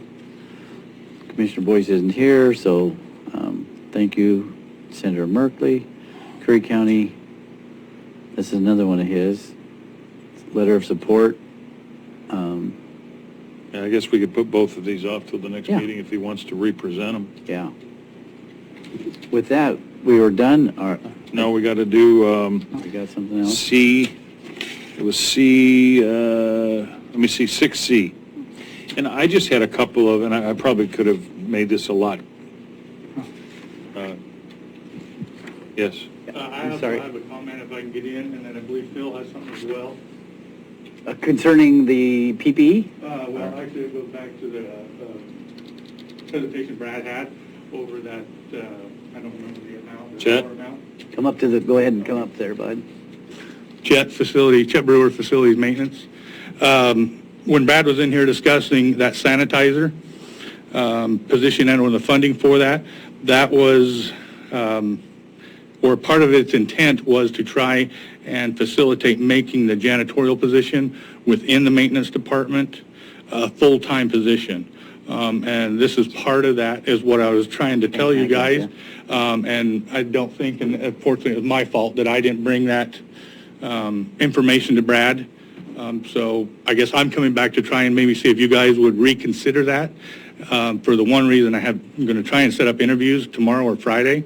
And if I can allot that as being a full-time position, I think we could all agree that the position is definitely needed as full-time. Because we don't have a janitor right now. No, and I only have 2 applicants for part-time at the wage that's been set by the county. And we're having a hard time, obviously, retaining and even keeping.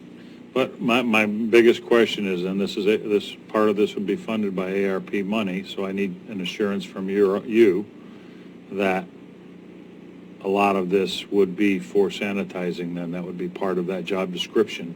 Yes. For this coming year, which is what we're asking for, the money for the coming year. Yes, and then I will ask you guys for it again come next budget cycle to continue to keep that full-time, no matter how COVID is. I think there's enough square footage here that I definitely can show you guys it's not a 20-hour-a-week position to try and keep up with everything, even outside of the COVID cleaning and sanitizing issues. And mind you, I'll let you know, if you guys already did not know, the jail helps us because we don't even go over and take care of the jail, the sheriff's department. They do that in-house, and so does South County, part of that. So, again, to try and let everybody know, we are cutting corners to make things happen here, and everybody is helping that can, but eventually it's going to come back. We need this help. We need a janitor. My issue is also from a liability standpoint. If somebody gets sick and they can, I'm sure somebody's going to take an approach that, well, we could have sanitized and didn't. That's for sure. So I would reconsider. Okay. Would you? Yeah. I'll reconsider and make a motion that we go ahead and fund that then. Just by what That was, clarification, if you don't mind, from Brad, and I don't remember. That was H. Yep. 6H. Approval of a COVID sanitizer. 6H, yes. Okay. Which the way that was worded in there, as I understand it, that would be a partial pickup of that, the other half of that position that's not already funded for this remainder of this year, but that would include sanitizing in that position from now on as well. Yes. Just so, as I understand it, how the funds would be used now until next year's budget cycle, and then I would ask you for them wages in my budget as a full-time. Full-time janitor. All right, so I'll make a motion, we approve 6H. on the consent agenda. I'll second that. All in favor, say yes. Yes. Motion carries. Thank you very much. I Yeah. very much appreciate it, and I think everybody else here does. All right, so my last one, Bill, excuse me real quick. Did you have something? I'm just here, and you guys pulled the Senate Bill 1145, the full probation funding off the consent calendar. That's what I'm going to talk about right Yeah. now. I'm here to answer any questions that Okay. you may have. All right. Yep, this was the Community Corrections IGA with the state. Correct. Most of my questions actually were for council. But I do have one, if I could, for you, Captain. Do we have a Community Corrections manager? Yes, we do. That would be Lieutenant Denney, who was in here this morning. Okay, I know he's in charge of corrections. I just didn't know if his position was considered by the state as the manager. Correct, yes. Okay. Yeah, he's the director of parole and probation or community corrections. And this particular agreement is something that we do every biennium. And it's our basic agreement that provides our funding for community corrections from the state to the county. Throughout the biennium, it does change occasionally if they change our funding stream, but it's pretty straightforward. So, And that's what I just wanted to make sure that council had read this. There were some changes that were in it, and some compliance issues that they wanted to make sure were done. And I just wanted to make sure council felt comfortable that he had read through everything and we were all in compliance and everybody'd be happy. Yeah, I did review it, and I didn't see any major issues, and like Captain McDonald said, this is, contingent on the funding. If we don't sign this, they don't give us, the payments, so I have no reservations about this contract. Okay, good. and the other thing is if it is signed today, I need to take the inked part with me because we have to return it to the state, and then they will send it back to us fully executed, and then we'll get it in for filing. Does it need to be done today? If we don't get it to them, we don't get our next payment until they get it. We can sign it. So yes, please. Yeah. All right. So I would move that we, from the consent agenda, that we approve 6C. I second it. Motion carries. Oh, we got to vote. All in favor, say yes. You guys left JJ out of that one. Motion carries. So, thank you. Thank you very much. You bet. I think that's it. Other than Anthony, have you executive. found anything that we missed? No, I think we got it all. Oh, we got commissioner updates. Oh, here's the updates. Commissioner updates? Chris? I really don't have anything. I said my piece at the beginning about what's happening in Afghanistan and how disappointed I am at our military leaders. Mm-hmm. Agreed. That's all I have. I don't have anything, so at this time, we'll adjourn the regular meeting and go into executive session. Thank you, folks, for coming. I'll pick that up from JJ after a while. Yep, yeah, JJ will let you know. Or we could probably, you just want to sign it right now? We can sign it right now. Do you have it? You guys have it. JJ has it, I think.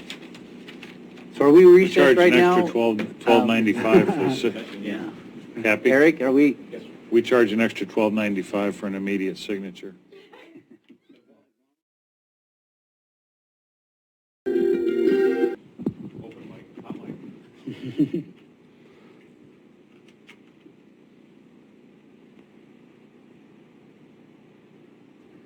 We were talking about you the whole time you were gone. Now I know you're teasing. I should ask what I was supposed to say. Staff is, It's blinking, JJ, it's not on yet. Thank you. Good eyes, Commissioner. all right, welcome back to the regular board meeting. Executive session is complete, and we have directed staff to work as directed. There's no more regular business, so this meeting is adjourned. Thank you all. Shut her down, Eric.